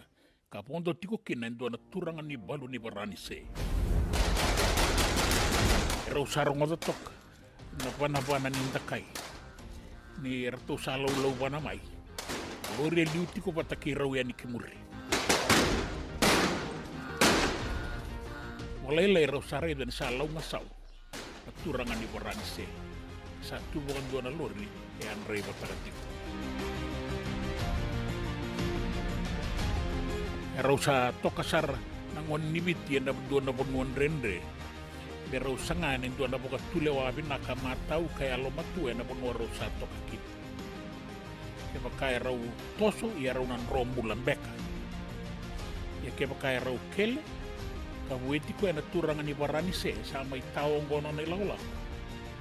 Ya rawan ia ratulo wana mati toloko. Rau sama ni nanuma me rau kele. Rau la koe ni rau nreti koe leibi mai na lori, toka kina. Rau kauti koe ani. Rau sama ni rombula na rau rau itau kei. Wata kei na turangan ni Valu ni Varanise. Na ngau na ya ngai me kilei kina na ituku-tuku ni bekaya ya doa. Asa tau rotoka kina. O nongu ya na itutu baga Prime Minister. Ebiti. Sakene balembal ni samba wati toka ndo na ngau na balap. Ia sangai na nomilesu na bilu weti ko ya. Katalebi na kana ituku-tuku boy bola. Sama ni suliki na boa na idobi kroi ni Varanise. Kena ibagat dewa boga Peritania na military cross boga Varanise na kwade gia. Satu rakino ko ni matai ni nona idobi ni alonganga en dua wale nga beira na bumba ya taura. Kabia ni satu na matai balu na ngaunango kera lagot ko kina na wekanda. So baga bi kemunio ni sangolo di talembaga ngamay kina. Sasa ngai kia na front line. Sena line of logistics. Sena defense line. Na bonua keda nga ko satu kina. Sabo ka tokai me battle zone. Na nonang bula, ya laki buke talenga na nonang gay may wiliw takia muri. Ya na bay tamba na baka matanitu may ada basar na itutu baka Prime Minister. Ya buke nang bula bay maliwai. Kaya na bay matay walu, era laki bay maliwai ya kaya. Ya na tango maki ni bay sautu taki ni mura-mura. Ya terong iya unang guyaba. Siya na bay sautu taki dapat na may marorohed di Kongo. Siya nga nindua na bay sautu taki. Ito yung mura-mura na nga unang go. Ko iramanda nga. Era lakian rabat di Kongo na to kalawalaw siya na bay sa mura-mura taleso. Era laki bengen rabu talitiko. Ena bono era tiko kina. So era buetaki. So era se kadi-kadi ni tangi. Saya nga. Nga nindua na bay sautu taki. Dasa nga hilakot tiko mandanga ni mandalaki tau ya butaka. Wata ni sara na kenabaka sa mendakila. Siya nandaw rongot ito.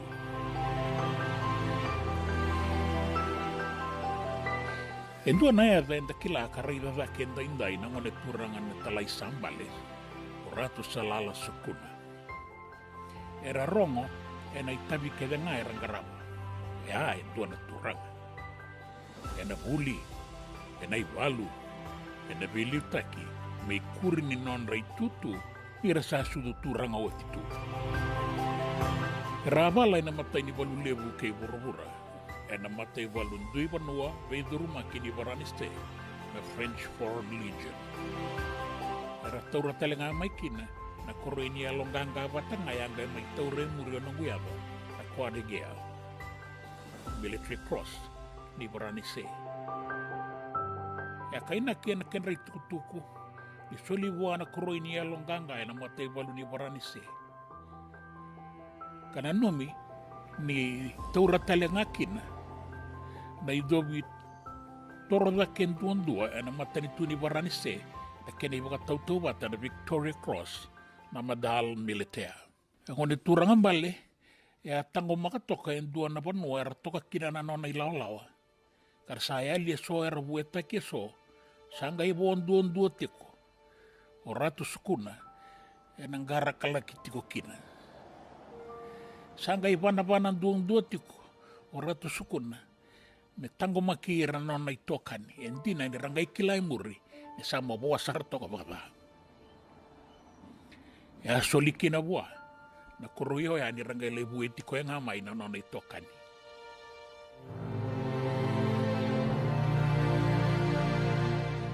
Endo na po saya sabutan na turangan at talay, e nanon ra tangi-tangi Valu-woli e karuan ni Valu lebu kay Bura-Bura. Era taleba kinarabiya sa ibiti. mera duru na nonda ngone, mera tango makan nonda benua. Ya tato na kabuli beira nonda duru wo, na nonda benua karakaya, ena dabe tau manda nan ra ni kaibiti, ni tau kei ena nona benua, ni bera ningai kilai e bura-bura. Men dabe rao manda nan ra ni tau kei ni benuango, en nangai ngalala, mai beira na kenda meta. Seni rawanin 2 tali, ena mai buke kenda. Sai kenda nga. Menda tudaki, na tangan ne keibiti, menda tango maka na nonda benua. Kei na bei ka embaleti kenda.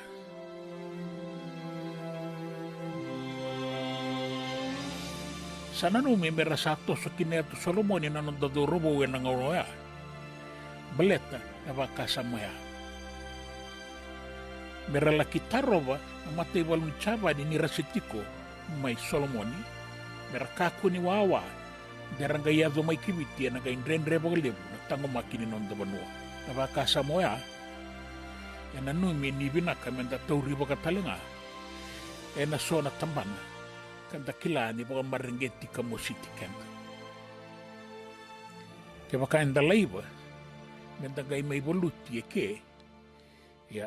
Una numa, ni raw menda baka yang ataka-toka manda nga so na baka sa monggo. Karawara ito ka-toka na turang na talay na beka enda maroroya ka baka maringgeta na nonda benua. Na ingoli-ingoli, na nonda itobo, na bosa, na kenda, kay na menda. Sa libuwalit tikong baka nga na kena ibang malalay na nga unang go, iya sa sangat tikon inda maroroya rawa. Saya nga, sangan niyo tinabukan nui-nui. Anda siya baka nui-nui binagat ko nga ninda narawata. Ang gwendo na baka sa mamakawa, ito ko na talangabi ewan ng guyaba. Taro ba na merda ni siti ko yan ni bakayawa? Baleta ni na sauli busar. Kaya baka mendangay may walutira na nonda mata ni bali. Auray le subati kong go, nanonay tukutuku en dua sa kilanan ren-ren imbulan ni sasanga. Meado may kinabuli toradake, kalturuma na matay balu, kalturuma o di talangana o kumbaw ni nga saukuro kinastila. Kero ando bata, kinaguyada, nindondono kayanga, nga unonggo, veira na nondangone, merahuli bin makasar na nondangone turang. Kaya ba kaya biyarongodi, yan ay makarorong. Kaya ba kaya biyang garasongo, may bulita ng garadaki. Kaya kaya biyan dokay, may bulita na bayin dokay. Sa ikuang rin ay ulutangan ni Beitalano ay ng base ni Kawisuba ay nagtoso ni Ngauna kay Nonguyado City Benil di nga mamanda rumbuka kamot.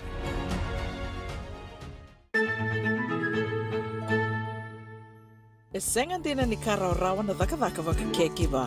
Ia endona kainda wipu ke kawaka mamanta takatuna bengarabi o ia ke tuna kenda to kakana. Leika na dalo na bisikete na reo bata na sunbells e tinimbulu makau. O kenda to na senga tikunin driver se senga ni waka motoka kanda u dren-dren na nota to beto seaki. Erto satu wakarao na Divine Pacific Food Mart may Sacramento merto taladeani na nung ni boli-boli. Rawa-rawa sara. Witar-tar ngayani na taliboni diwan 21 toluwa diwa ono saibarua merto bakarotaka katalada may nanong ni boli-boli ena kinagona to tolo tutua. Divine Pacific Food Mart, Viturua Diwawalu Franklin Boulevard, Sacramento, California. Namba di taliboni diwan 21 toluwa diwa ono saibarua. Ertong garap talangan ikanalay waka suburi ani nanong yaya. May nanon to stoa kinanomu mati ni katumba. Nalabi ko marotakti. Senga, isang doon din na namaraw kinabagay lewo wakila. Balata? Kesa mani kadibi na nongumbula, kimundo sa nasenga nilenga. Doon na senga talangan ni Rere walo masemundo warakati ko na ilawang reng-reng. Balata ni swata kabato na nongu life insurance policy. Iko na kabato wakatabi sa tumumantanga na numunrangay senga tu na nanto pepa. Sa tiko na mate, si senga na pepa, senga na lenga. Ese rawangan nindu na nomu life insurance vei Lincoln Heritage Life Insurance. Na company ni life insurance kanga niti kenda binaka na itoke kanda sa may wagay tiko-tiko ngoy Amerika. Rawa-rawa sar na baka leo fomo. Text mai kina vasaiwa walu, walu wandua, tolu tolu walu lima, ena kena itukutuku matailalai. JJ's Food Shack. E tiku kete kina na kakana boka biti me bakana kokonda. Lobo benga ni ngai kani do itu na bundi nan dalo se tabioka. Na kakana boka malangi me bakana steak baka loka kena coleslaw. Wee! Na kari toa sa wadha badina na kani kana. Kay tiku talanga na nono specials and the lomo ni madawa. Dau tamba na Facebook. Na doi ni tiwa ya na bani mandrai pai ke na bungatale. Go na JJ's Food Shack. Viu Valley mo Billie Jean Street, Santa Rosa, California. Pero talagang rito dili mo yang may Santa Rosa, may yato sarani kinavato. Girit-rito sana kinavitu sa mabitu tolo dio tolo dundu al limono. JJ's Food Shack, Santa Rosa, California. Ito binunggu tadi kena hepatitis B. Ya sangat tuni bakilau ko endo naka. May adabo ni gilay taura na hepatitis B test na madaw sao. Asama ni lidula ni tataro ni hepatitis B. Karato sana tangu makikina na nito matubabali mana matire bakyo. Saka bibiki na manila hindi kebi kator na hepatitis B test. Witartar mai kina taliboni 527 ono bituba 582 sa sikona www.sfhepdfree.org na kenay tukutuk matalilay. Apo toko bikin tini kelima na miniti may lima na kaloko biokan lamani da sarango do chian kena mai bonga ta kita lebih kenta na ikeruan ni nonda ni wasi ni bitalo no na madon sauti ro bitalo chai kin bi dani anda bo bina ka kin company bina ka Divine Food Mart na bugun to bito politiko ro nda ro tali kin na bitalo no ni city pini roturala ke no the Prime Minister city pini rembuka en ulutanga ni nonda italano apaga mazawa ando wador chuka na visinga buki lulu o ya na toso ni ngauna na maka ni robi talano ke ingas ni buli polongerechi na siama sar chuka nonda bunola monibiti o ya ni sibina 5 na tini na miniti apaga mula be tina TJ mumbula apaga ni bina chuka atu na bugi bingarabi mai Los Angeles lolom talanga ni be tapale merisendi na kabina ni ku apaga ni bina talanga be mala langa besi klani lele besar ando bang murietu na programu santang kay may rongo do choya na kabinangan ko pagtalang kinabe yarto na matilaw bulu na ka kibuni api salo membiau tumbu kila bingkara bitok may na tokelo lo man no burubura na ngonogo mumbulo binaka baka ni binaka da buguri bingkarabi kabakan ni binaka lang kin matupa lang biau tumbu may na no bunolo man bichi akani sin rabu ni sambulo binaka hello to you na italu dan bose baka ni binaka juga ni buan nukuturangan na itama yaw ngo kila ni baka ni binaka talakin na madetimin ni asana buturang kantabu na buku ni bawa ucuk na ngito na mazango na Super Rugby Union baka talakin na be latiletan da beta kerto na ke anti sendi mai San Carlos ndro sambulo binaka baka ni binaka juga na buku ni bitokani na ekabi de bingarabi and then dai sen lu telang kina be kibni turang na marama derbu kena ngone lewa ko sabore ta chu santana sanga mentana tosto ini pamalu na nonta bagrong serre en yakabni bingara bindai mele zoban sibida 5 en tini na miniti sujer toma na matelolo to kana tangin dele ya topa na italano ni urembuta mentana rongo tamanta en kabi bingara bindai Ndona pikila ibaga lolo mango mai andele na besi araw na die dele na kai kin dele na besi kaya men ni bulo bina kana bulio chuma dele na besi kin dele na kai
Radio Bulan Dua Vata, Mekauti Kenda Vata Mai, Mai San Francisco ki Burubura, Sema Mai Ngai Waseani.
Ya sandi saro sana tobole tunga pa malu mo na boso tu na mosi ni longu na kabri bin karabatin dai radio mulun dobat liman tonu na kelo kona numa menta sarong ngota mantani wele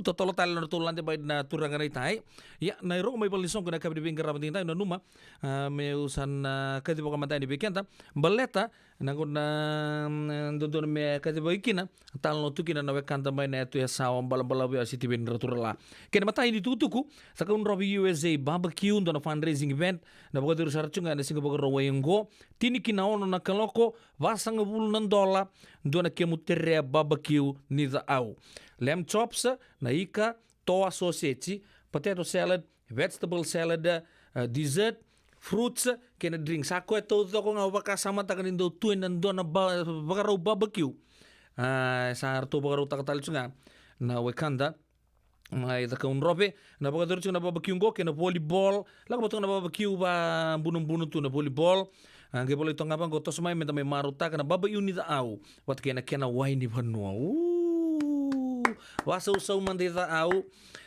ke baka ni bina kata na otoya ni mendura ke barbecue melindua ngiriti sofa na telefoni vitu saiba vitu tolu 5 diwa walu diwa onova all welcome to the Zakaun Robbie USA barbecue gana bodur chiko and Rincon Valley Community Park 5278 Badger Road Santa Rosa California na Bay Area OGs talanga ando chiko na norto Glamorous Vitulima Island Night Glamorous Vitulima Island Night ngo rongodango en bogadur chiko na Freedman's Event Center mai Santa Rosa talanga kan bogadur chiko en Madomingo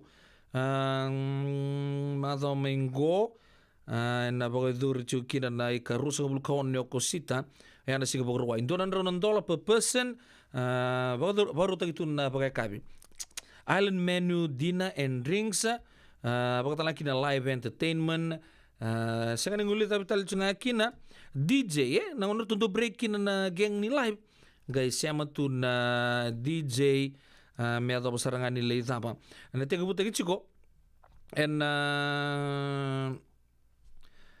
tolu na kaloko na kabi me le adobo tiko yani na tini na kaloko en mbongi yan visure tingo na Vitulima Island Night Girchi Meronimbola 415-871-6990 sebi ati atau tabu namba di telefoni ono 5 saiba vitu 2 saiba ruan 2 saiba sebi neita leisane ken rembuka 914-770-5400 orto talangan wekangun renrengo ni ono leila ye natiki no ono kandavu en bunole bungo Amerika na bogadur chingdo to soli on foundation USA soli ngona buku chingana to kona chingana tini keruana primary schools mai na sana bogaturang o kandavu bogadur chingana katini kedio talangan isinga na bogadur wengo mai na tolu me ato bangana ngona to sana ngai de murikende kina mai na 4th Street na li matakale le zantale ni singa katarava na tolun 252 4th Street mai Santa Rosa na buna na bogadur chukina arto na update kendo chunga na upcoming events catering and refreshments provided gai baka tasu sutu mai na tolu me adabu tu na matakale le zaza o tsun tambuaya sakwa ngai ondabu nduri na lebun rendre ngoleani le nduanga na so le lai o kana boga libu berto na kanda mayono sapota kana ono foundation USA orto so le na boga dirchu mai kaba mai Santa Rosa kla le libu weekenda enda sa kilantiko Aero ni tutuku ya tara ochuk mai na kabri bingar rabin dindai sipto kana 5 en 5 sak talangana miniti radio bulan do mata o ni binang tayo chukuna bito kani en ya kabri ni single lotu lebo ni okay wino ni mandana seren dan wara ka chukuna non tangas ni buli mandan mai vital no taliani en andu tal na kabri non davi e talanoa bang bulu chuku be litia tu bakawa andu na sermen numiki na bulu ngarvatu ke baka ndonu en kabi donu Luis Dexter koroi tu da kau bulu benaka tubili ve ramburau ni sambula ke meni brother simelim bola mai pereluma pa totok na bataka kanan no bador tokan da kabi ni abi no sempati toka tala membara bi gar me bodega ye ke baka kina sa lolo matu ya tu bikem to brother simelim bola na kabi ngani kuwa straining heaven word litia tu bakawa ke irto na nomuni mato bu vale ke kemni to dok sar nebio kani oni siama chuku mai na kabi ni bingar rabi tai oba ambulo talanga be road na baka singal lebu chuku na kabi ngani kuwa o una bata ke koko marama kai koko klani sa set taltu ara taltu ni koko binaka mentona le sota de non to ba na kabi ngani kuwa na ngai refresh de kemni sar ya na bunon ro siama chuku mai kina na kabi ni bingar rabi tai Ngona coconut bumbling my big wheels. Ano daw ba tay?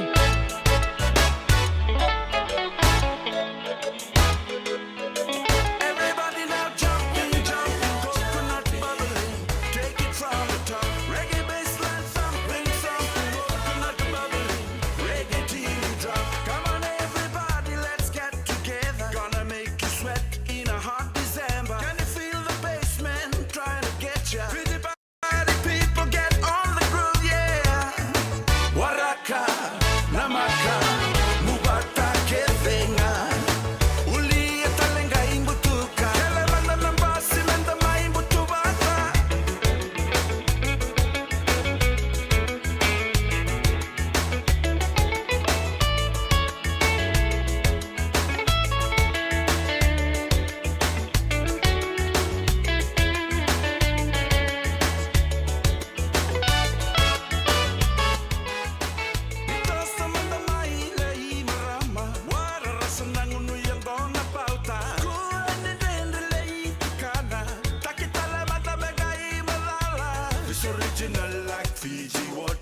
say about the mic and allow me cover. Bubbling when the music hits ya. Coconut water to cool the fire. Everybody now jumping, jumping, coconut bubbling. Take it from the top. Reggae bassline thumping, thumping, coconut bubbling. Reggae till you drop. Everybody now jumping, jumping, coconut bubbling. Take it from the top. Reggae bassline thumping, thumping, coconut bubbling. Reggae till you drop. Everybody now jumping, jumping, coconut bubbling. Take it from the top. Reggae bassline thumping, thumping, coconut bubbling. Reggae till you drop. Everybody now jumping, jumping, coconut bubbling. Take it from the top. Reggae bassline thumping, thumping, coconut bubbling. Reggae till you drop. Drop, drop, drop. Come on everybody. Drop, drop, drop. Waraka, namaka, mubata kevenga. Uli talenga imbutuka. Elevana lambasi menda maimbutuka. It's original like Fiji water. Say about the mic and allow me cover. Bubbling when the music hits ya. Coconut water to cool the fire. Everybody now jumping, jumping, coconut bubbling. Take it from the top. Reggae bassline thumping, thumping, coconut bubbling. Reggae till you drop. Everybody now jumping, jumping, coconut bubbling.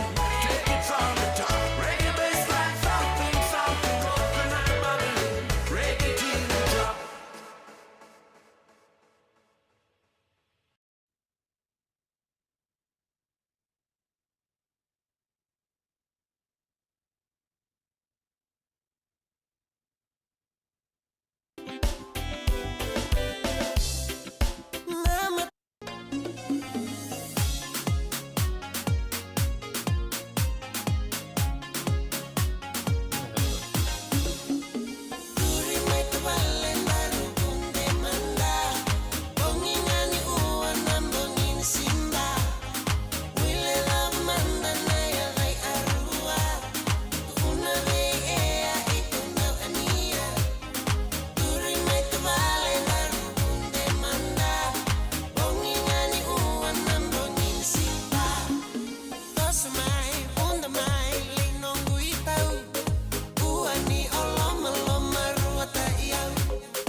Baby girl, I love the way you move with an island attitude. Work it up right now on the floor, lose control. You move, baby girl, I love the way you move with an island attitude. Work it up right now on the floor, lose control.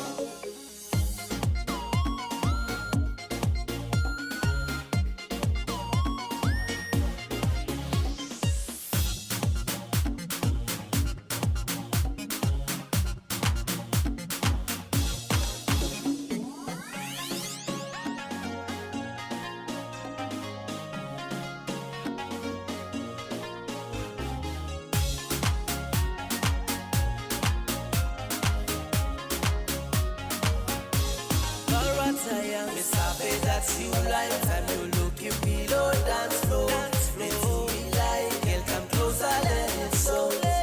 No west, no music. I am on ya, come break it down. Dipsy tonight, oh oh. Urimit walen baru kunde manda. Bongingani uwan ng bongin simba. Wile la manda na ya kay arua. Una ve ea itong na ania.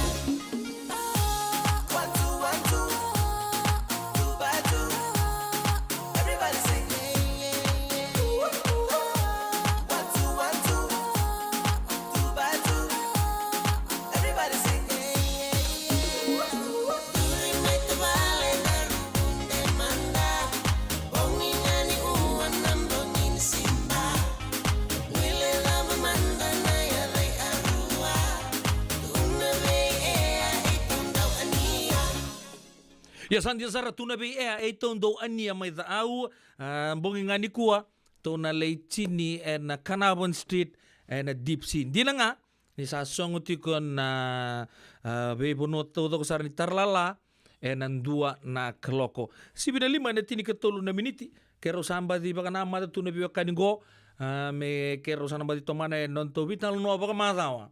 O yan non da biti ke engkas ni buli Paulangereti. Malo baka lewo nga baka rakai no mbulo binaka sa sakin da bagi talamay nandua tal ka kabi di non to vital no baka bubale na radio mbulan dua batang kes ni buli Paula beke ni talangan biwa kanin ni barong chukumai ke baka nindo ndambe tok ni sar tok mai sombe ka biken dan do baka tarong tue sambe ka rubio kani kino rongo zabro sinkani abata kina matagali kakana batangan ni za katundo aputu ye ndo lebu tunan non baka tataru ya ni sachu na kenan da ubi kenta raunion ni na taromai video na minute ni bito kani kabi de bengara bindai bulo mina kan kas di buli Paula malo ambula sa malo ambula bina male butau malo visureci sa vivien taki bina male la Yesuva jadi lo chiku asinga tumba donga chiki no be abando don taki no mu itu ko di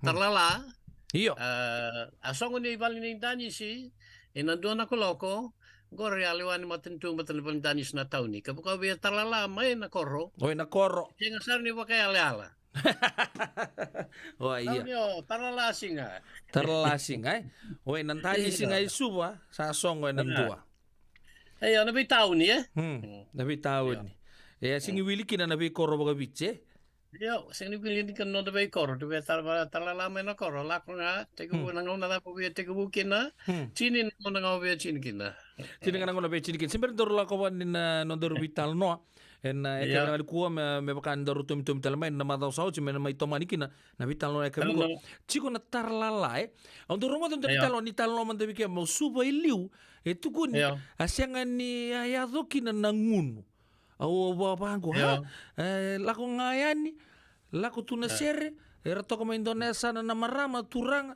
go ndambula binak sartunga ndangai tarlalatu nango na auto ni talanoman da buku ni bakasama tu ni asyang saranga ni se baka yang atakikina na wai ni sambutu na wai ni bibang matinta ki satunggo orang ko nindo mener tumbek ngawir na we kanta na babala ngina ngone okenda sa ko ngaya suba na tau na lo Macau mbek ni barara matike manta bagalila na buturara ni bibang maruta ke suba na ngone iliu wale buya santo na kau klachi ko na ngone ba koloni bakatambui bekanda na ngunu biya sayang ni balangi solita na kene bolataran do dan chuna pameti metenga do solinga version na turanga aranga indo sing ni ngunu na bal ni ngunu ra ngunu nga mana kalabo na kalabo ngor me bakana na Fiji Club na Defense Club na baso siya na kalabo na ngunu kinna turanga mar ngunu batikir na babalang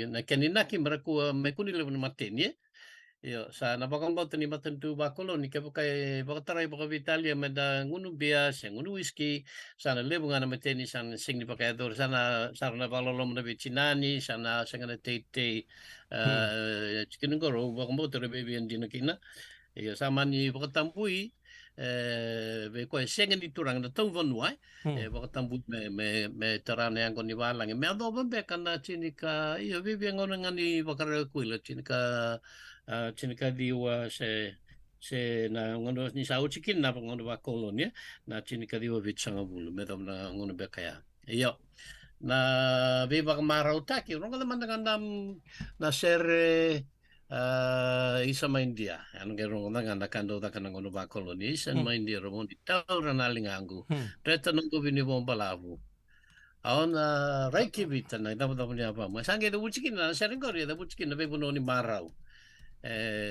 suba in Raimba so sisi som kin Raimba in Raimba chiku kina indo na ken chiku na bali ningun yangona indo rong le na popo mai turaki iya cukup taranga using mata lebe no bono draimba ya dono bono main draimba cukup kinan dono bono ni be bak marau taki ya okila enda ulosi kini angona bono ni angona e cukup beka sono bono ni ngunubia ya da kalau beka ngam baleten na bosa na ser ni dumu kene bomanda rongo na ser ni dumu kene babanda kene bambala bona ser ni dumu sangka ya na sangka ngonea na sangka enda utawa kina nambia anda dongunubia kina ni da dumu sangka yang dengan numbia cikun dan kene bos taki.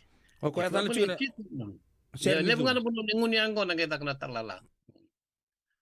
au sangen borong o tapanto ko ni tukri bango orto ato lang ser ni dumu chuko ora kena pambala be ana dumu sangka sanje Akau rongot ngor ya. kembal ni osa sala ko chuna ngunumbi osa do kanga osa na taka chuka osa na do lo chuka ni mo dumu to chuka na sangka na lebu no kaso we.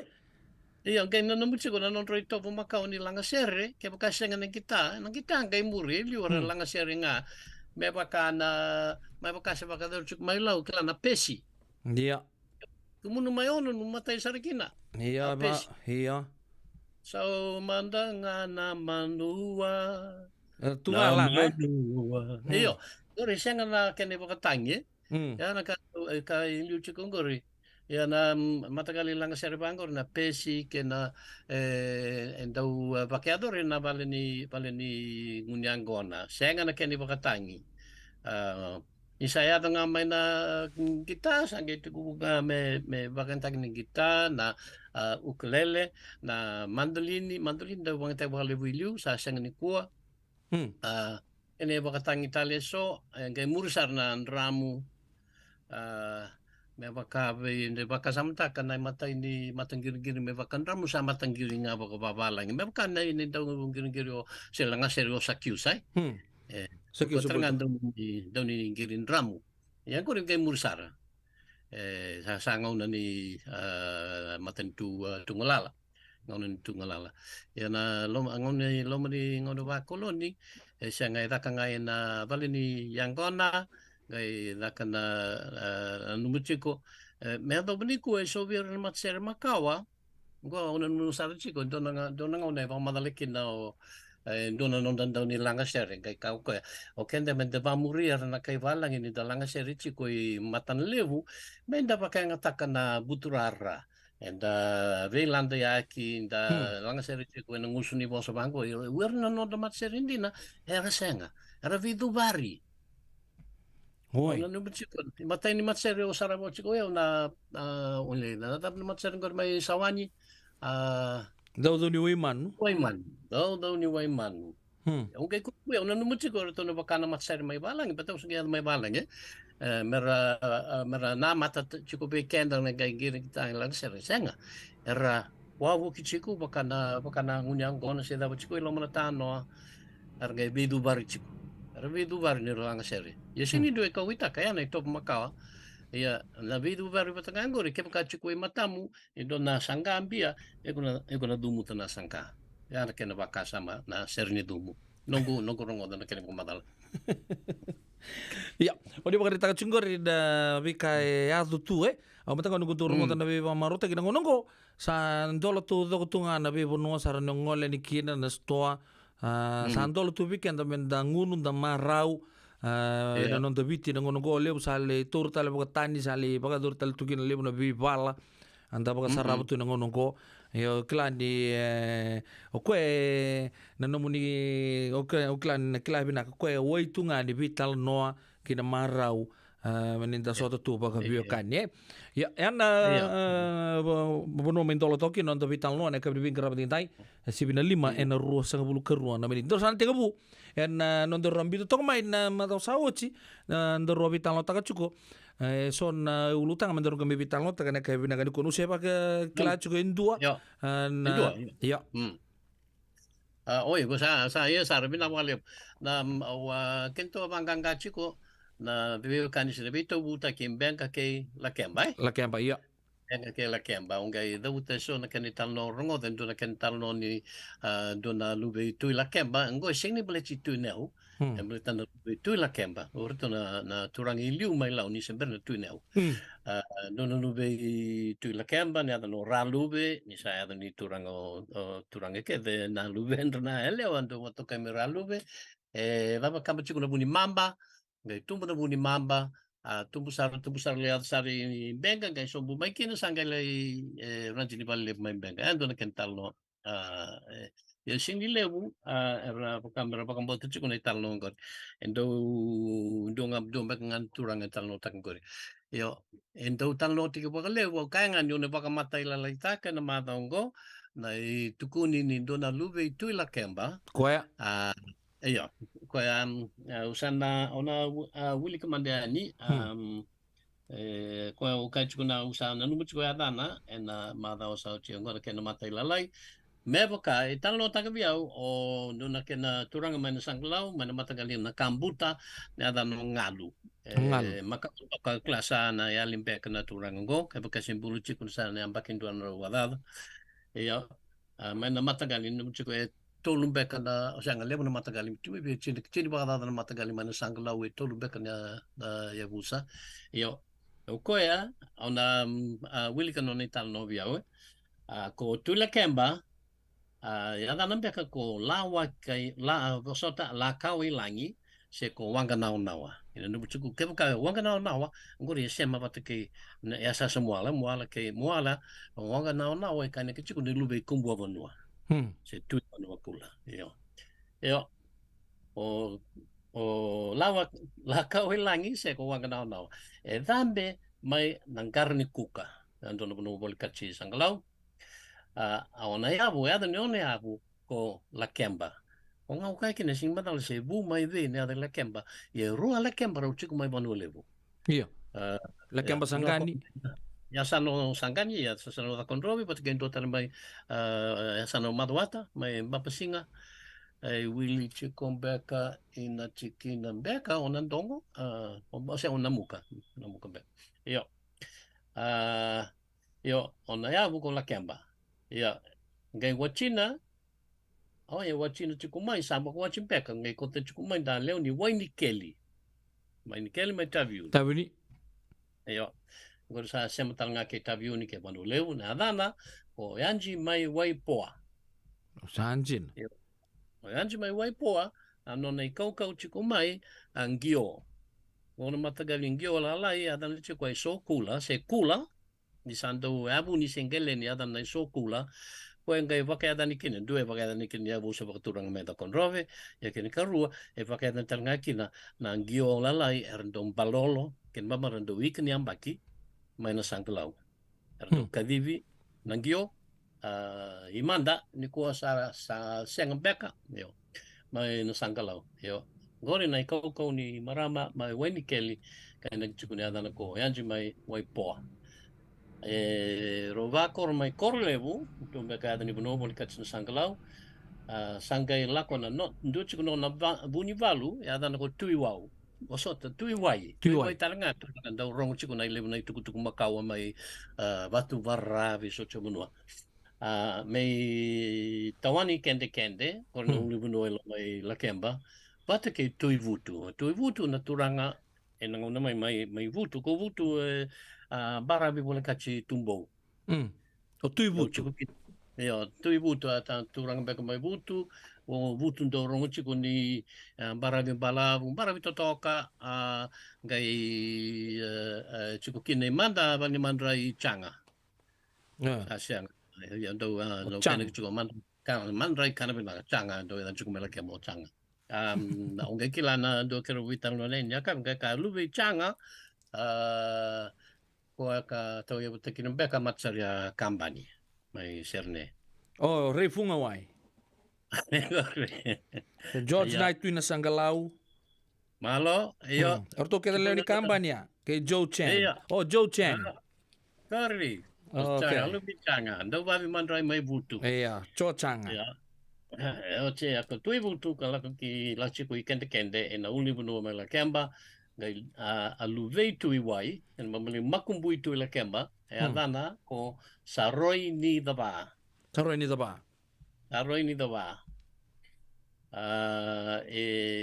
nona I tutu wakawanua tui lau, kei wakai abu nona abu mai ndota lemo mai I dolo ke laki mai adana ko Wanganra. Libu tua Wanganra na vea sewi te chukutaranga mai Wundenberg, chukutaranga so tale bonua. Libu tua Wanganra. Ia. O tingori se tamada labuna I kaina ke chico e tu ka lako ki ngau. Mai ngau sanga le voka wachikina ke nandale ni ngau. Gai luvendo kina ko ratu damu. Ratu damu kana ke chico ni sebu ni takalai ngau. Mai so ieke. Ia, mai so ieke. Ori o tingori sanga kaina ke lako kimbao rongai veivala kina ke vuechi. Vuechi enda kila tau do kai ada ni bu ronga mai ai moturiki ngai lako ki mbau ki tenga mbau enganga tange ona e vembuli chico endovia abunji kai na ki maro taura chico apaka me bonita ki chico san dovio cha abunji ka turanga ona ka taura chico kumbuna sana turanga ona ka taura chico amatana me to bonua ku vuechi kai tauru chuka kumbuni bunji kai sa lewai me sa turanga mai mbau. Langona mai arto chiku kina mana mai kumbuna. Sepan tau kumbau re chiku kina kai wai Ngon do siama ni tala no lakutali kaina chiku lakutali ki nukui. Rewa. Mai rewa. Ia chiku kina na nona tombu ni yawa. Tombu ni yawa I saroni da va. O koe ngatalanga e kane kichiku ni waka adani nuku lau me wakanumikina ni nuku ankai wakanumikina ona vanua maten tuku lau. Ya medra kai chuku nei lebro do ambuli adani vanua me au induta nei balban nuku lau e nuku yani kidake. O chingor sangalo kimbenga.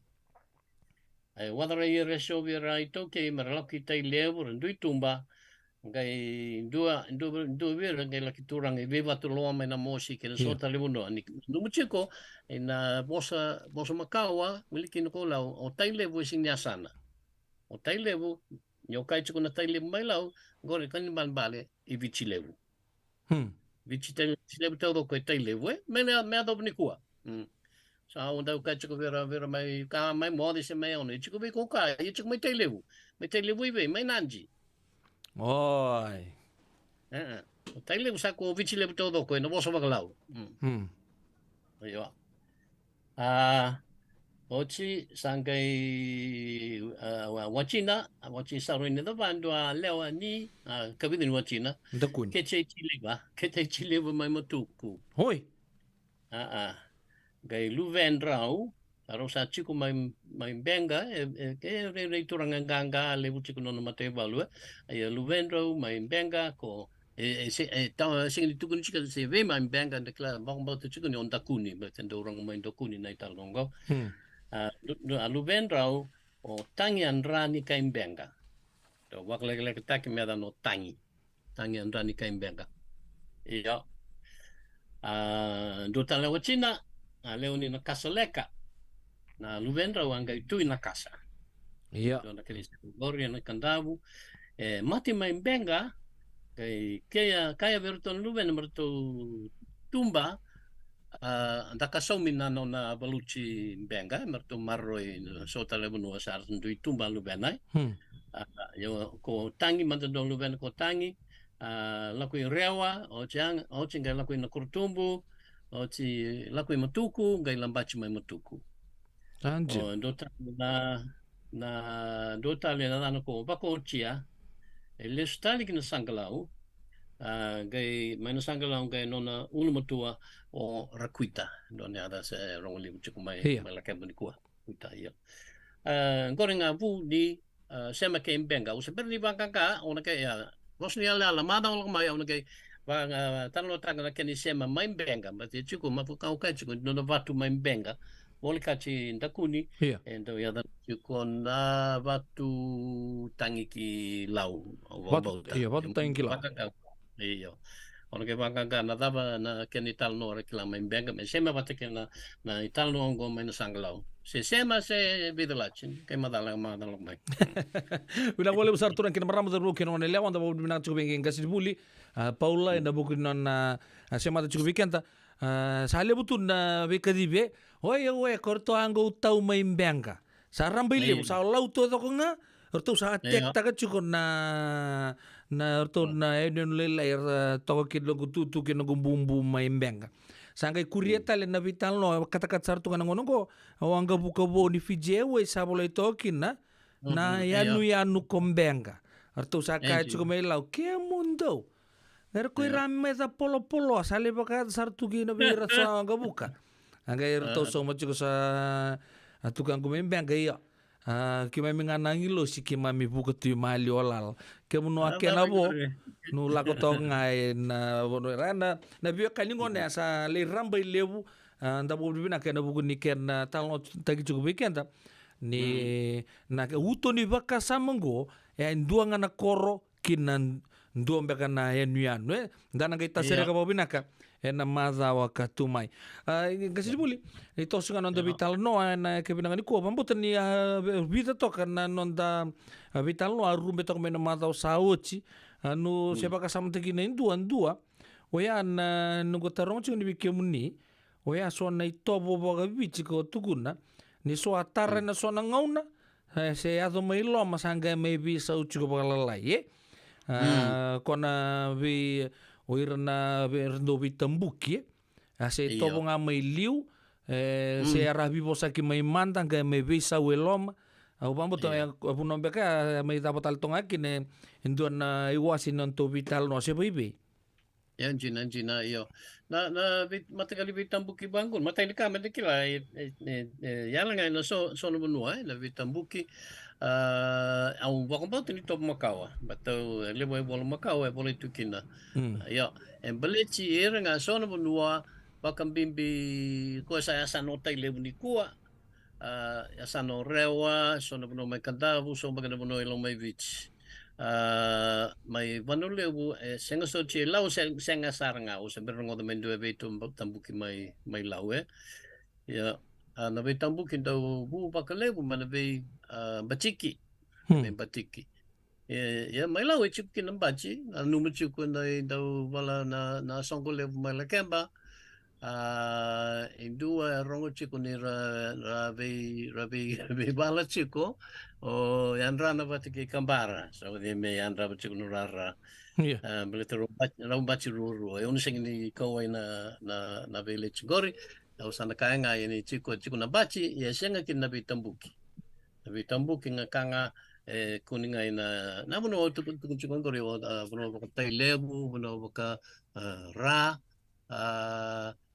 au sebenarnya ngutu tanga mani asas baka mani asas baka nanronga se asawa se mbana se nabosa mandanga au semberni rongoda de dua chico au sengani au semberngani rongoda ye endo kilai lebu ngana ve tambuki ena ve benua baka tai lebu baka bau baka rewa baka verata in dua bekanam no pangramandana kena akini ba madala chikunga ya bomba tini top makawa bate so saranga na top na ibola makawa tamaki tukina boso tamanda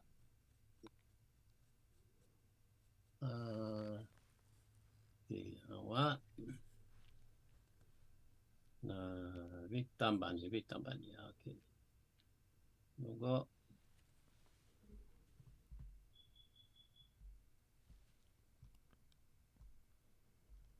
tambani yo usana buli kemandian ya bong madalang go koya taki man nonggu tamban makawa mai endo na be wakan di baka benua enda ban din taka chiko na ngauna enda ina be tambani ya enda bosa na tambani ende kila kina ni ke baka ta ke dona kai na do tala kai ta muria ya ni me baka na be sa se baka rotaki anu bucho go be wakan di na be tambani go kana tambani ndo ta mai banu lebu la pasa manu lebu dake lampasa lako dake dinda utaki ni angona taki bakan dua matai ni wabuki ngunu rambe Lako Au tali. tia ane doka.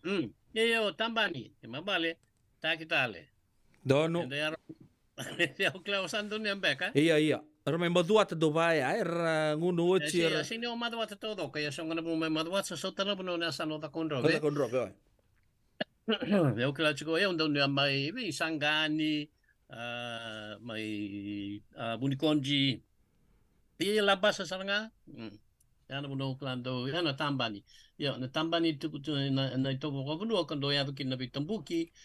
Bakame bakarua takin be tambani ro be tan do nai tamban no tukun chaka na baka mau tambani ale o tambani tangane na tibu tebu Koe. yo do da ken na yo tos chiko na be wakani ba bonongo en bele chiko e rona bonua do na ken tutuku e tukuni no ra na bonongo e toto wata na non ro tutu baka bonua ya sarango dea kero sa bono turanga se lingani mangichi rorua Rona be tambani talanga wakanda rongo chiko mbao e varata ro be tambani bataro bono turang rorua yana kena bachi awa ya ul kamanda usa tukun chiko na kasimber ni ulika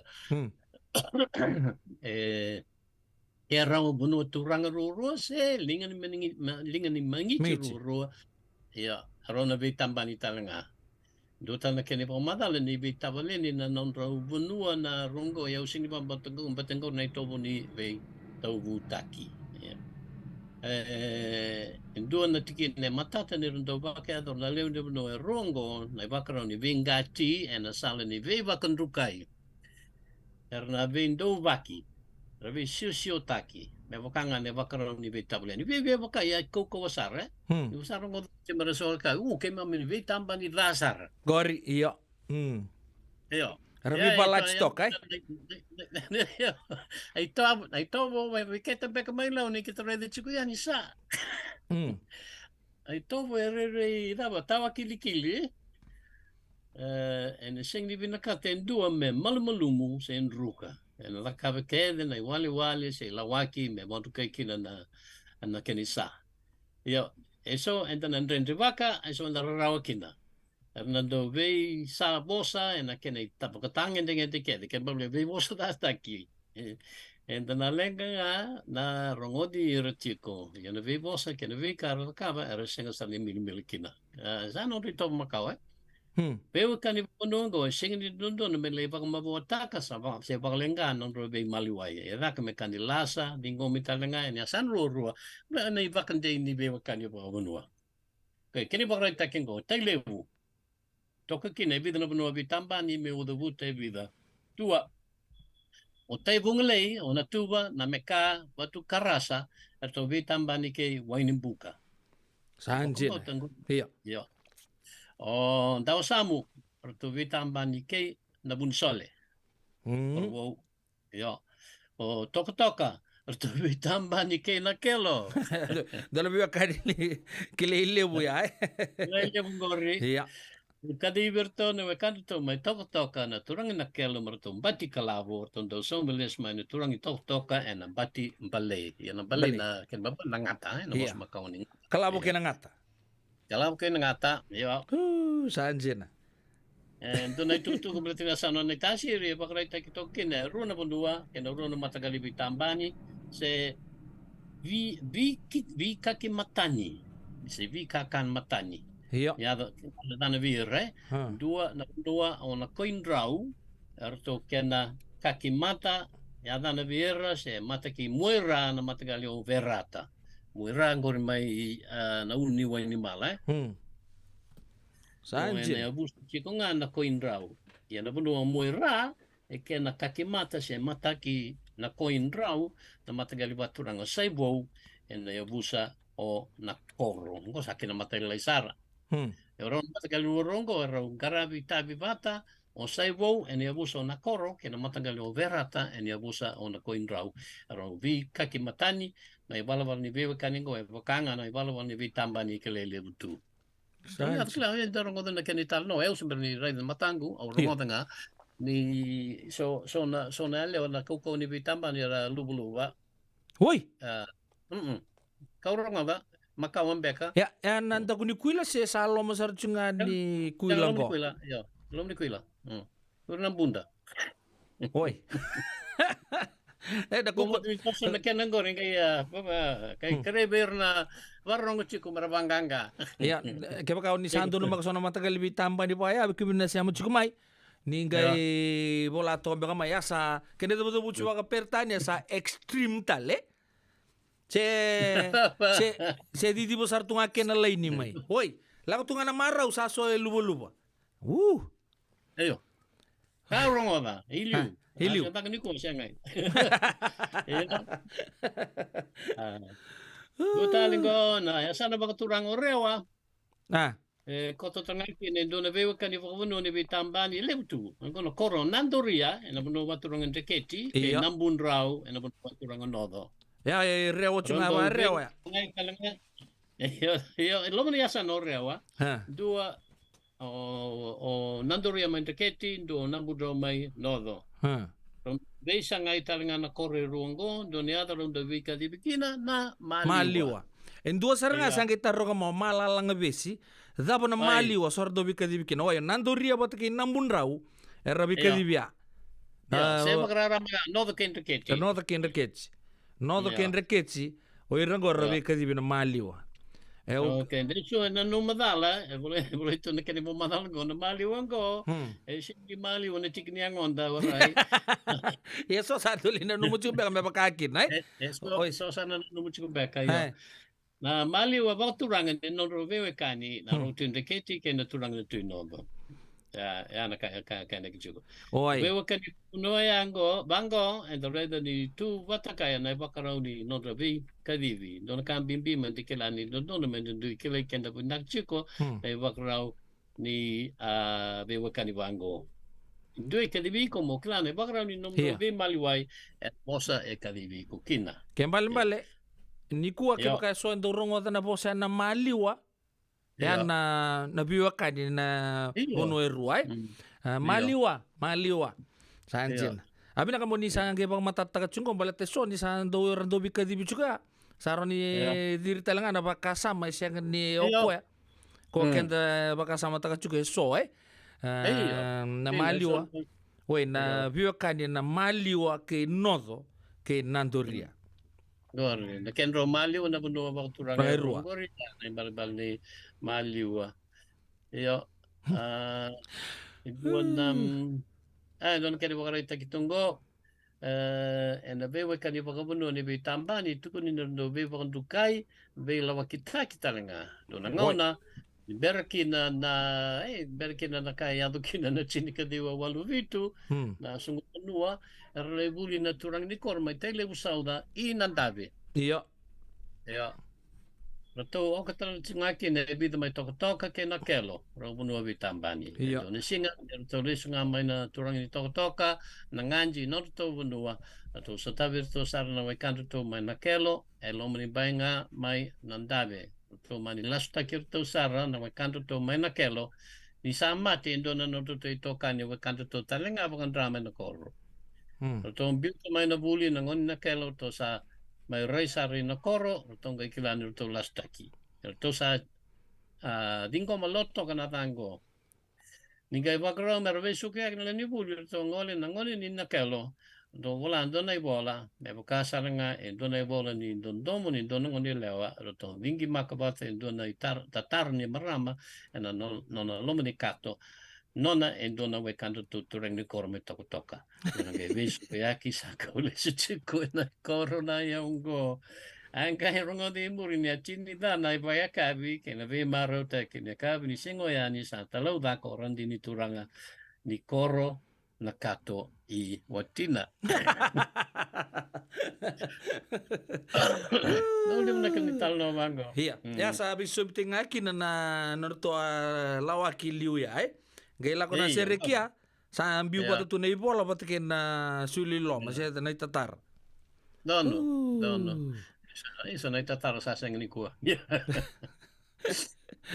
Ya bin na kini bakray taki sing ni yata busara na bitambuki ni kaka ni nakaukila ni chiku na bitambuki me baka ukila ba na may udin buno may berata Vatake na kena bunua baci o se o reo mantanga reo vatake na kena bunua baci e chukuna e kona vim batiki ya sing ni bitambani na vim batiki e chukuna kena tambu ni re chukuna na baci e kendra na ika pakararamba mantanga e na turanga e kendra na vuaka Pakalala ya una ke bangka ma domengo ke do so ke ne bokrai take bo mata la lai na vitambani pat ke na vitambuki pat ke na vimbatik Era no yo da ken lau sianga ket mai lau sing bau yo e ila we senga saranga ki na baka sama ngoe be baka la via sei wich todo koe. iyo chiku nga baka me kakana ni bonua iyo baka ko ka omu bono turanga rong chiku na solo ye Kakana na bondo tondo igual. Abandua, yo, e wala chiku mai Santa Marsico se. Iya, todo wala to toka to awi to tai asa nei so angu kerua. Ando mboka chunga nei tampa. Nindo tampa to kila soloi. Kila lo kerua sikuri do wala to toka mai Santa Rosa. Siana buno boy chiki na mai petelu mai. Ya o kila lo ke buno no sa kila binaka to kana kan soloi kana binaka. Iya. Yo. Kanyo sa kuma din kuria kanyo chenga solo sa rot mandagore doang go tua mai mai vi turara se makoi iya ondo wala ta chuko ore ndo amo sa kanyo kino kanyo tanga mai ono chuk mai matokana bina mada mai matokana o ngande bo bi ke ono levo ngande tanga kindoi ore o kan solo ikina Chico, kakana ngani bunua dui klei kini ke mai mode e mai menda rongo ina mali wati kene be mata galingalu bucere beata endo esenga avuka bia usenga mai mode beata o stick rongo da oi ye so usaro endo mata galingalu jina ya sing mata la engalu mai ve me banga ngai ngangure ya que todo que la blanca tal tuga mai ono vala veata kena bi matangal tele so ki baka ko be nube to bole tele so kena matangal nungol tele kiono nunangal to bole kina baka binak ya au bambo ni sandar ruya to chuma na mo ni nondor vitalo na ka binak nuko kim sapa bi binak chuba lebu num sa sere ka chuba matel lebi ki mami vitalo do tele me to nube baka retekina na kaya bi ko so sana aku renga na nongko ka ni sa sara wili chuko ara leng mai na mai lahaina lahaina ya Kora turanga makawa o akai chukun madao sau chini sa i karua ni waka mivira mai Hawaii.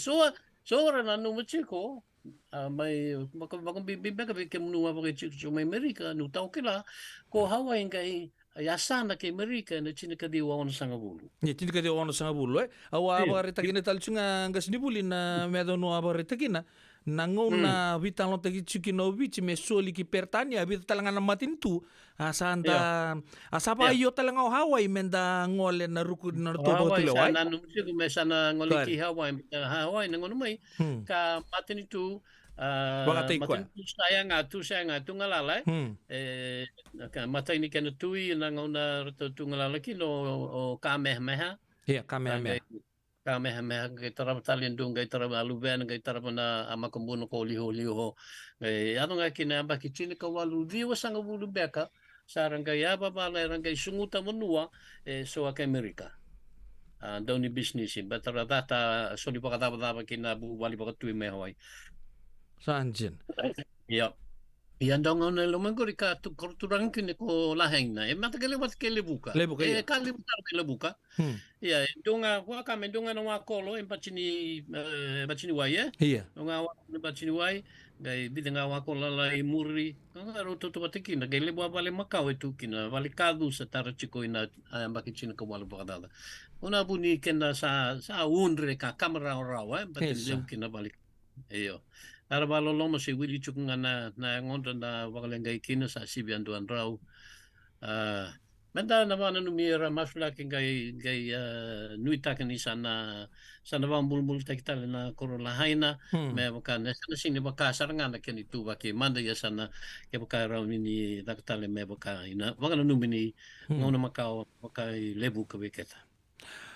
Ia sa koe tura kina marama da rua kina ngana leo pakan tua talen da bo di benaka kina non tangka sribuli paulang gereti ramul benaka rasulia tal tunan rangona na kabi benka rabi tinta ramai talno sar cukup bo benaka ombo tina pa burbaka sama cukup bikenta da samata cukup sonan da biokani anda nanga mai tomana tale en madha wa katumai endona serra bagari taka chico na buku ni tarlala en vono lebo suba isa maindia monitor na lingagu gondo na singin ringi ma baka parikina go so na mati lawa tau singin ringi tonga endona pale so bertorto lewena tu endona mata ngiri rongo Mr. Rongo yao na old timers toka talanga kina turanga na ita senambau sabagai tiku talanga go Amerika ngasibuli dan nga may sota talana mata o katumai kim sabaga malo tigi ba lebu sar no numbula gino muningaw na kim sama sulakina dan may sota tale na bula bina kina marau to manital non dabi bagara ramata kino di tobo ke non da bosa en non da biti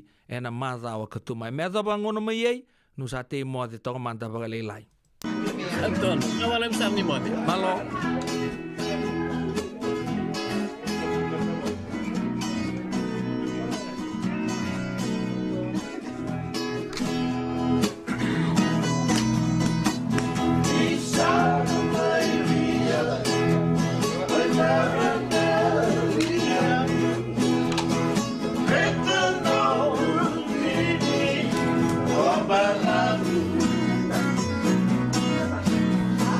I'm not right.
Rotok na tumondoton na kalau saya rau ke buni patu ya nang girim beka ni na ida na lali ni nonda ruba kamau. Da weekend na programa ke Paul Angereti sibina ono na ruan na minit. Nda baka na mata chinga na bukuning gitu na singa tambang go biti na Fiji Water Flying Fijians ke na mata timi rongo na lebla na mata timi di beranisi ronong gitu cuma mai non mai beranisi lele besar sara baka na mata chikina na mata ngoe.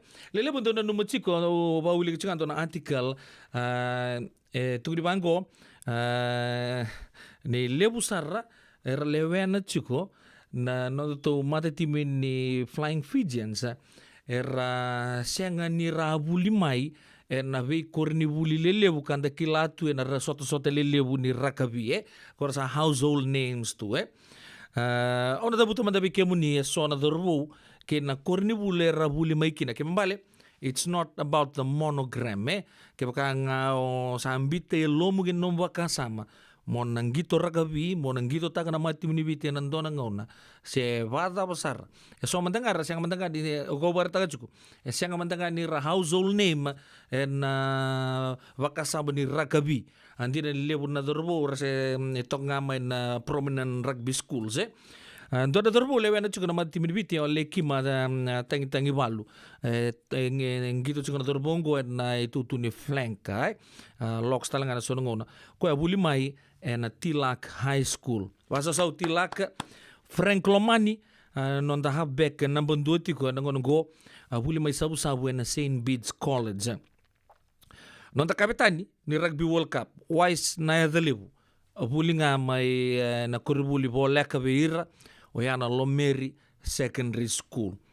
Semi ranranra non da kapitani na moni mazango na sota ke poranse pat ke Joseph Masi rau buli mai na Holy Cross College o ya mai wairiki mai tabuni ya bili be mira do talanga na dorbo bo rongo chuke na nrua ya buli mai na Botua Level College ke bakon na muria na ngoni ko games lebu sar na long distance runners lang mekina ya kena product na nonda flank katalanga ni mati ni biti la ko talchunga na World Cup o Willibe mira ya runa dorbo o chone kurindundua batake ya Binaya Hambosi wing na mazango raubuli mai na kornibuli na singa toka veli mai na veli o ya mai singa toka batake na singa toka Methodist singa toka meza batake na veli raubuli mai kina na ruongo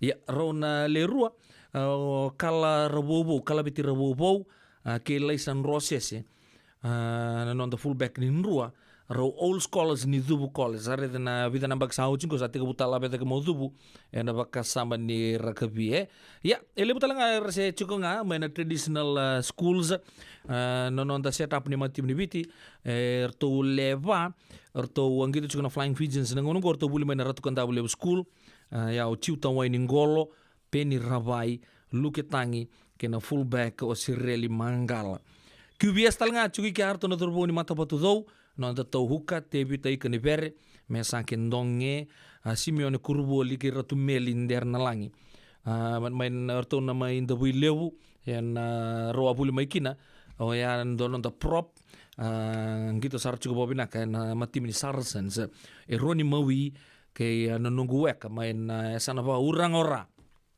peni matalau orto talangan na dorbo ke na mai beuto tokin na ex-college ni Subgrama non the locks temo mai na benua ke William Mata ke Joseph mais talanga mai buli baoti en Subgrama School yo William Mata talanga buli talanga mai balilai en ratu kanda buli school ya boleh itu Joseph Masi sampai nunggu bi talanga le buli talanga ni balilai mai na Lesinu Secondary School Celestino Rabuta umanda ke samutawake raubuli mai kauni kuila na Maris Brothers High School buli mai ratu na bula ya o turanga weka Joshua Tuisoba ebita rabuli saranga mai balangi kanon the loka isoa na sila mai na Westfield Sports High School mai Australia te aiwaru dirkinda beta mai na St. Kinnigan College mai New Zealand ke Sam Matavesi non da huka mai na Cambon College talanga my United Kingdom. Ya na uir nonta torbo era chuko na nonta matitime na ngono ko. Kaya pale ono pela beta talangan to na kasama le weekend na buli na korni buli ka siang so sinar do rakabi da sana numa or to nga may QBS RKS na tibuni bichi. Kiba ko na reda na tail of the tapes ne be ngona sawochi. Lele borra siang mandanga ni rangi to rakabi mandanga. Na non rangon ni buli era may tibuni bichi kembali. Ranim boleh kenda tu, kaya baka buli tu main na lomani dolo, siya na venianu. Isa drive takin dono nga ng toba kasama dono ngito ragabi, sa dono ngito soka takan dono mati timi, siya na buno tabang anda tu kin na bura-burong ko. Na kato to ko bura-burong ko, na siya nga nindo na kain dendre, kaya baka saba kayo takarao tu nga, na nomo ni baka sama si baby. Senga dina ni karao rawa na daka keke ba. Ia endona kainda wipu ke kawaka mamanta taka tuna bengarabi. O ya ke tuna kenda to kakana. Leika na dalo na bisikete na reo bata na sunbells e tinimbulu makau. O kenda to na senga tikunin driver se senga ni waka motoka kanda u Dren na tutu beto seki. Erto satu wakarao na Divine Pacific Food Mart my Sacramento merto talaveani na nomni boli-boli. Rawa sara. Witartar ngayani na telefoni diwan 21 toluva diwa ono saibarua merto bakarotaka katalada may nanong ni boli-boli na kinangona totolo tutua. Divine Pacific Food Mart, Viturua Diwawalu Franklin Boulevard, Sacramento, California. Number di telefoni diwan 21 toluva diwa ono saibarua. Erto ngarap talangan ikanalay waka suburi ani nanomu yaya. May nanondo to stoa kinanomu mati ni katumba.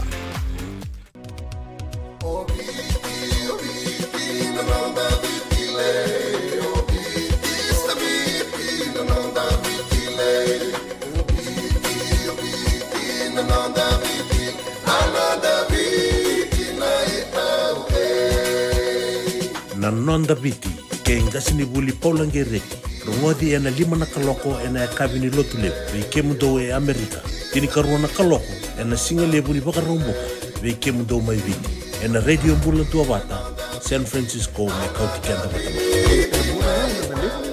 So enda sa sianga sarangan nikla na dabu menda baka talau taka buka singi lewu taka siapa kaya kapitak neka kuni lo malenga sa tiukin dono bunua erau ni buka dingo ikimunio waya na JJ's Food Shack Santa Rosa, California na be matanggali kaka na itibgina me baka na karikua waraisi na lobo palusami na buwaka na kaiwa soso na dalo na toa na kokonda bayangani ka ng gamure na kaka na buwa balangin me baka na steak gay baka loka tabio ka kena koslo surua Otat ni, kailan ko bata na kaya ng pie ng bani kay na manray. O yan na JJ's Food Shack, Santa Rosa, California. Erang sarang ano direct message virto, giring akin na bitu sa iba bitu, tolo dio tolo duon limono, se, o nga wali sarang alito mito may nanomota, na dio maluma Billy Street, o yan Santa Rosa, California. Erang talang ani rito ulit dilibot na kaya na kaya mukatalo wasing lebo sa wanga kabi, yan may Santa Rosa, Kinavato. JJ's Food Shack, Santa Rosa, California. Nakamasarama na may huli kinandun ng life insurance policy may Lincoln Heritage. Silang ayaw sa nagkakil nito tayo katil kabito ni Agostita na 2022 o sangir ta kasarabiri ni tauna. Kami ngaya kinamaga ngaya salah ko mana check. Sangat tali ni pera, sangat sarangan ni pera paling lain. In time sarangan mai. So ang kaliwara ka tala tunda wara ko. Tunggu. Kau saya lawat bengo kamu bilang tak, nak kampanye bilang kau na heritage link ni, mau na bilang kasarang saya kata lento nak kaya, bakatar tutu nak kena, baka nak kena pepo work itu tak, kami sumi, nak kira kena tu mereka baka, istri tu bikin dari labu lewaya, minta samu kena kisi, lalu ni marong kena ngona, mojuri paling bula, kaki saya kau tak kau na insuang. Kaya serangan apa? The Lincoln Heritage Life Insurance dondonga. So mo na-claim na luwa minurusang bulu ka ba newa. Kaya sa ruwa nang baki uti na policy gaya na lenga, di ko na beba si oray. Dawi mati si siyanga. Raw sar na baka lew mo na telefoni. Text mo ay kinabas sa iba 88 tolu-tolu 85 na kenay tutugo matalilay. Isa, medak megabot na kango. Nada ba ya? O sabi wala ki baka lew ni daga kayo sa nga nikilana na medak ka ba. O laman lang katakatalangan yung sa nga tunikilana kisita ba o nasotaba. Kuni lenga daw bitang lotek sarang na bika kitengore na radio bulon do bat. Uy, na program na ba? May na bilong niyo. Rungudin na 5 na kloko na biya kabini mo rumbu ka biya kemendo California. Tini karuna singile mo ni mo rumay biya kemendo ibiti. ngoi bito koniki na Connect Fiji Care. Endona caregiving agency lingoni toke and Limanan Rao Capital Mall, Suite Rutolu Rolima, Sacramento, California. And the Wingravikina o Mama Kawesi Vosenlangi. Radio Bulando Vata San Francisco. Mikoti Kenda Vatamai.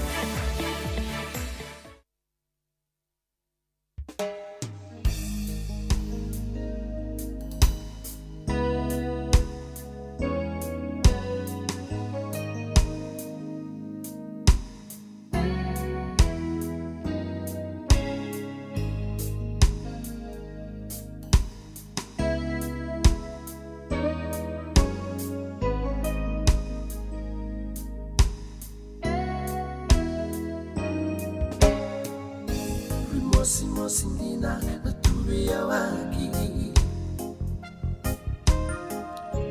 Efiria wa mai o hingilandi Nongo tangane na prizami Untona numiko niko tutani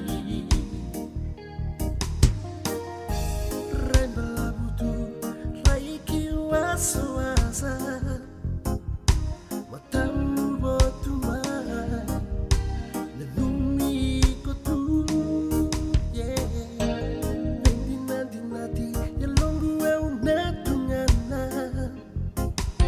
natina mo kila sekatale edua rimosi mosindina natuya waki Yawa mai o hingilandi Nongo tangane na prizami Untona numiko niko tutani Warakiko otinangirami tavi Mule sumbulama Manina vei kila Togu tangane o salolo mayani Ola tangane awama Ule sumbula mai Rimosi mosindina na tuya waki Tubeya Firia wa mai o hingiladi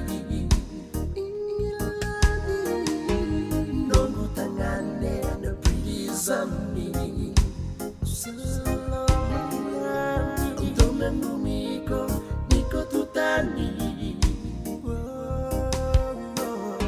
Rimosi mosindina na tuya waki Tubeya Efiria wa mai o hingiladi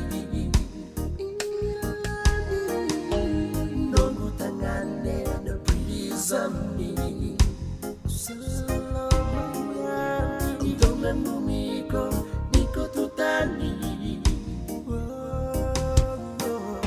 Rimosi mosindina na tuya waki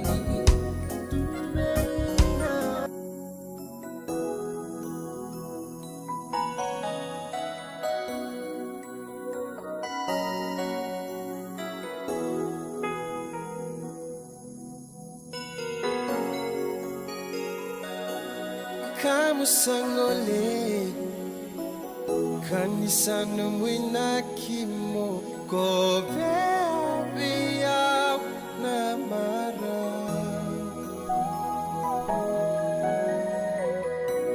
Obaka mama su Rei kombu na lo Mamu memba ubeisa Nia lungundu di batu Motoro boleka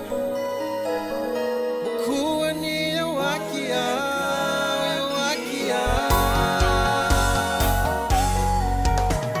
Awak teronga Seda